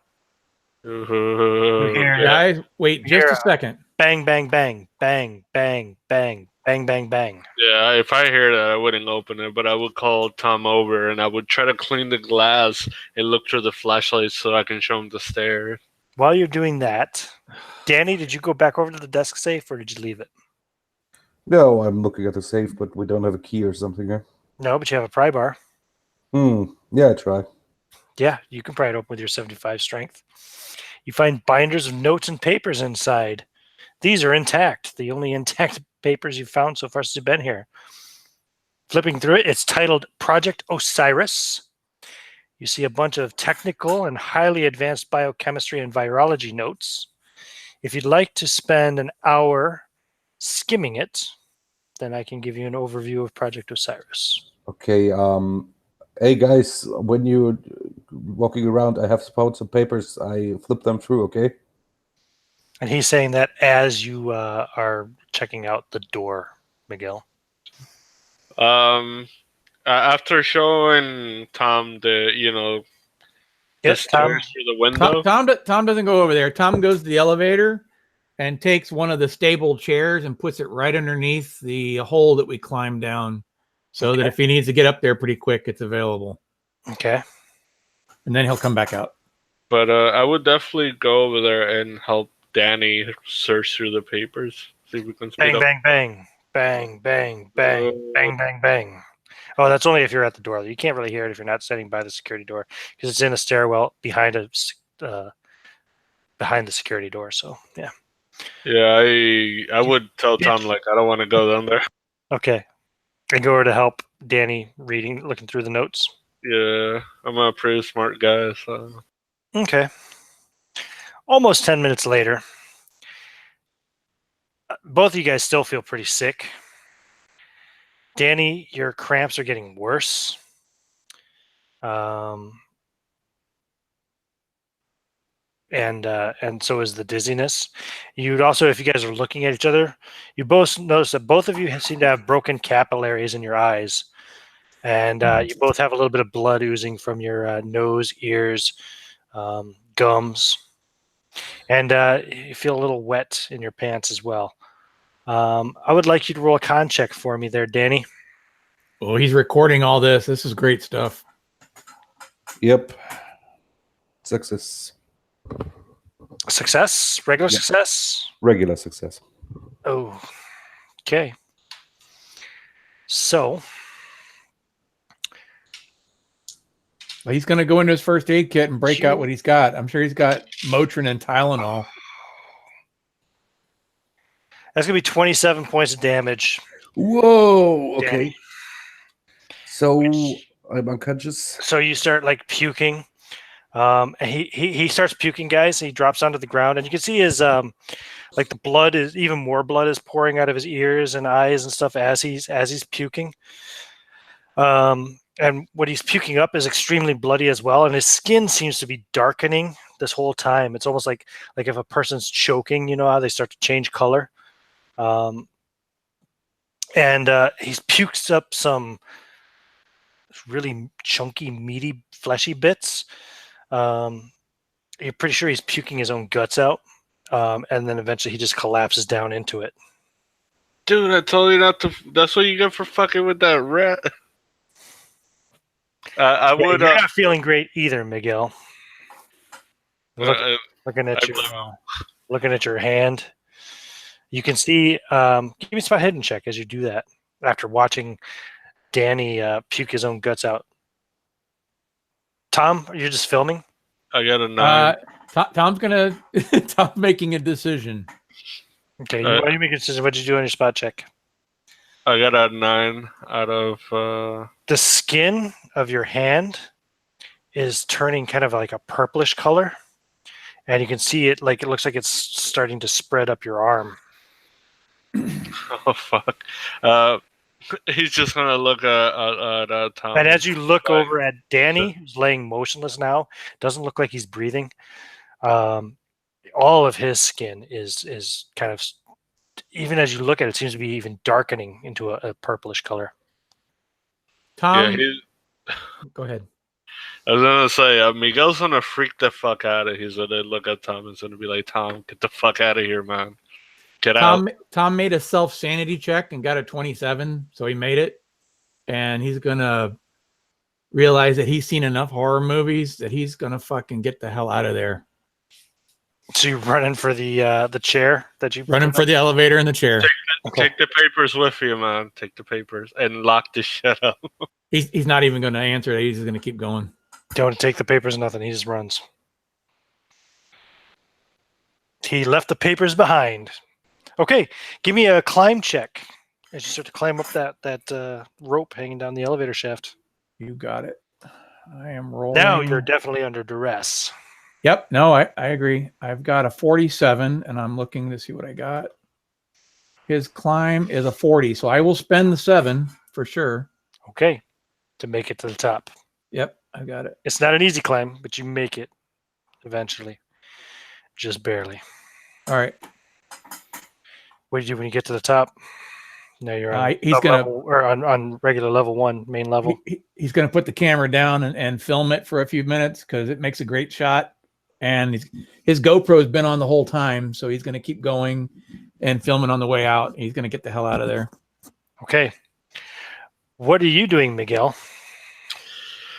Well, I'm gonna empty my bag out. I'm gonna grab all those papers and I'm gonna try to make it out. Putting all the papers into your bag. Yeah. And then you're gonna try to climb out. Yep. Okay. Give me a climb roll. You can use a penalty die though, since you're like dizzy and all your muscles are cramping up, and your arm, your left arm where you got bitten. So how does that work again? What do I roll when I do the penalty thing? So roll 2d10s for the percentile. Okay. What'd you get? What'd you roll? 1 and a 3. Okay, so you're gonna take the worst of the two. That's a 3, and roll the other die. One more die. It's a 5. So 35 is your roll. All right. What's your Can climb? tell you in a second. My climb is 20. Could I use some luck to, make it so I can pass? Yeah, you'd need to spend 15 luck. That's fine. I'll spend that. Okay.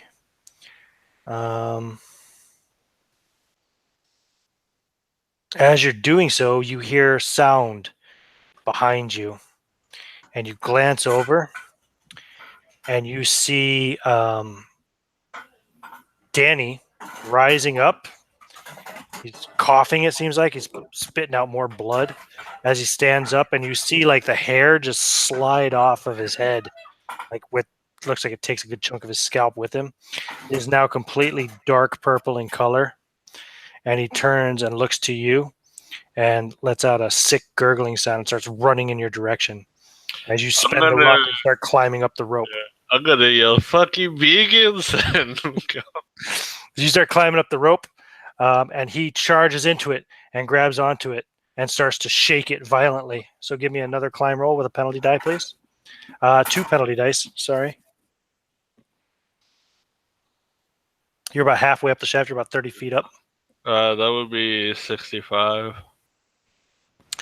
65. Do you want to spend 45 luck? Yes. Do you have 45 luck? Oh wait, fuck! No, I got 40. Oh no! Yeah, you go tumbling down. And you will take. Let's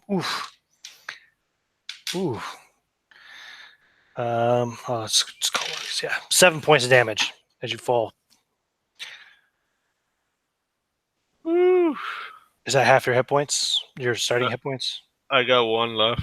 What's your normal hit points anyway? 13. Okay, so yeah, you take a serious wound. You break a leg. Oh. You have 1 hit point left, and now that you're down on the ground, Danny jumps down onto you and starts biting into your flesh. Go ahead and roll to fight back, I guess, or you can dodge with a penalty die. Let's see. Well, I'm gonna try to fight back. Let's see what happens. Okay. I got 18. What'd you roll? You rolled an 18? Yeah, I rolled 18, and my brawl is 25. Okay, you hit him. What are you hitting him with anyway? Just your fists? Well, when you had us get items, I grabbed that knife, so I imagine I would be using that. Okay, so you pull out the knife and stab him with it. Yeah. Okay, you stab him. He keeps going. It's your turn. My turn. Yep, you're on the ground. You I'm know, gonna on try to top of fight this, for my life. I'm gonna try on to top stab of this him. elevator. He's like halfway up through the elevator door and just grabbing at you and biting at you. Can I try to like put it through his mouth? Yeah, sure, roll. He's gonna fight back.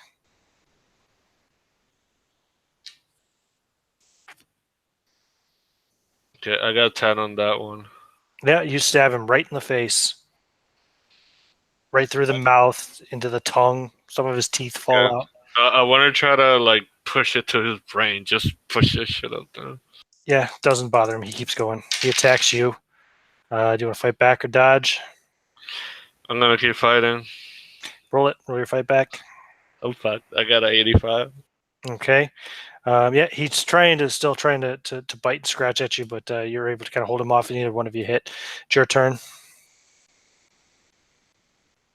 58.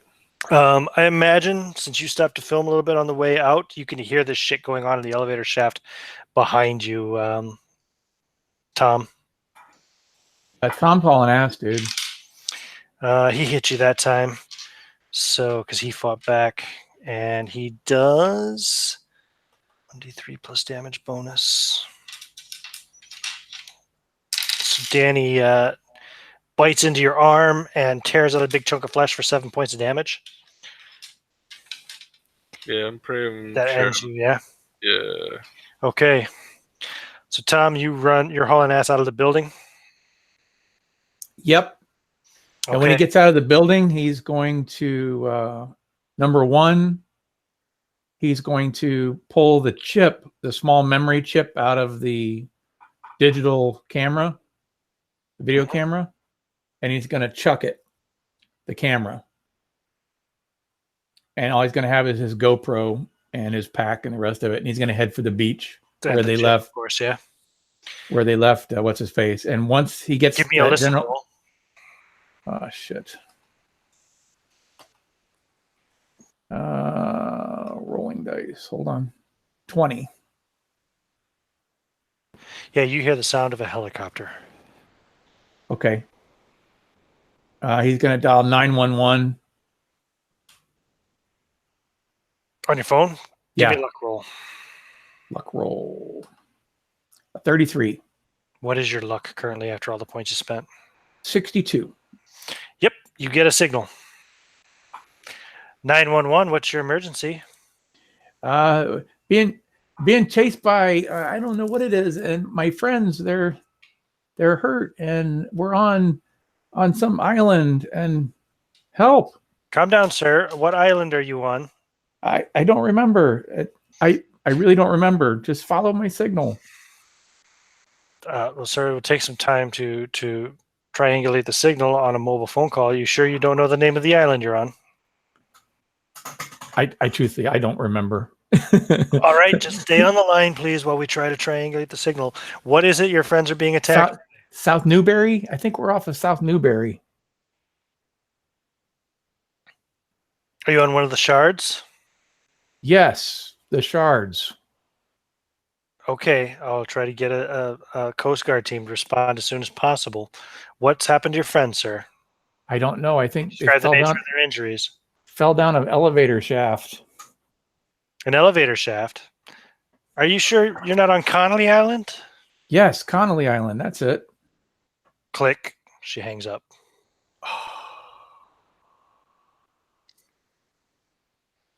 And the helicopter is flying in your direction. You can see it now coming. So you are actually, let me pull up my own map here because it's backwards on my screen. So you are now, you've run out of the base. You're kind of moving. Are you moving towards the beach where you left the Barry? He's going to pull open one of the small Ziploc bags that he's got, and he's going to stick the little chip in, zip it. And when he can undercover, he's going to slip it into his personal hiding spot. Is that slang for up your ass? Yes. Right. Because Yep, helicopter's coming from the north. He's going to head for the boat for where his friend was, where the boat sank. Right. And he's going to head for the beach where his friend was. Yep. So the helicopter will land on the beach. A couple of men in Coast Guard uniforms will come down. Give me a I guess we'll call it an idea roll. Is the other injured guy still there? Yeah, he's still there. He goes, "Oh, Tom. Oh man, what happened?" I got a 20 for idea. So yeah. Yeah, they're wearing Coast Guard uniforms as a Coast Guard helicopter, but something doesn't look quite right. They're really heavily armored and armed as they're coming towards you with assault rifles. 3 of them. He puts his hands up. Hey, we're with Greenpeace. We were just checking on. We heard that dolphins were being killed here. Tom, what happened, Tom? Where's the boat? Our friend got hurt and our boat sank. We had to come to shore. Thank God you showed up. Who's we? How many more are there? It's just the 2 of us. Just the 2 of you. All right, get down and put your hands on your head. On your knees. He goes down, does it. They come over and start patting you down for weapons. He's got an axe and a knife in his pack. They'll take your pack and dump it all out on the beach right there. Yeah, this one's pretty badly hurt. Where's your boat? It sank. You the ones that set off the mine? I guess that was a mine. We were just trying to drive to see if there were dolphins or seals being hurt, and then the boat blew up and we swam to shore. So they're going to check Barry out. He complains all the time because he's in pain, but they're pretty rough with him anyway, checking for anything. They don't find shit on him, really. So they dump out your pack right there on the beach. They take your axe and your knife away. They're not going to give you a cavity search here on the beach, so they don't find your memory card. They take your GoPro camera because it's on your hat, and they throw it on the ground and stomp it, smash it. Oh, dude, it's so expensive. And you're under arrest. Hands behind your back. What? Pull handcuffs. Just for saving dolphins? Slaps you in the face with the butt of the rifle. Take a point of damage. Okay. Kicks you down on your face into the sand. Put Okay. your hands behind your back. Stop resisting.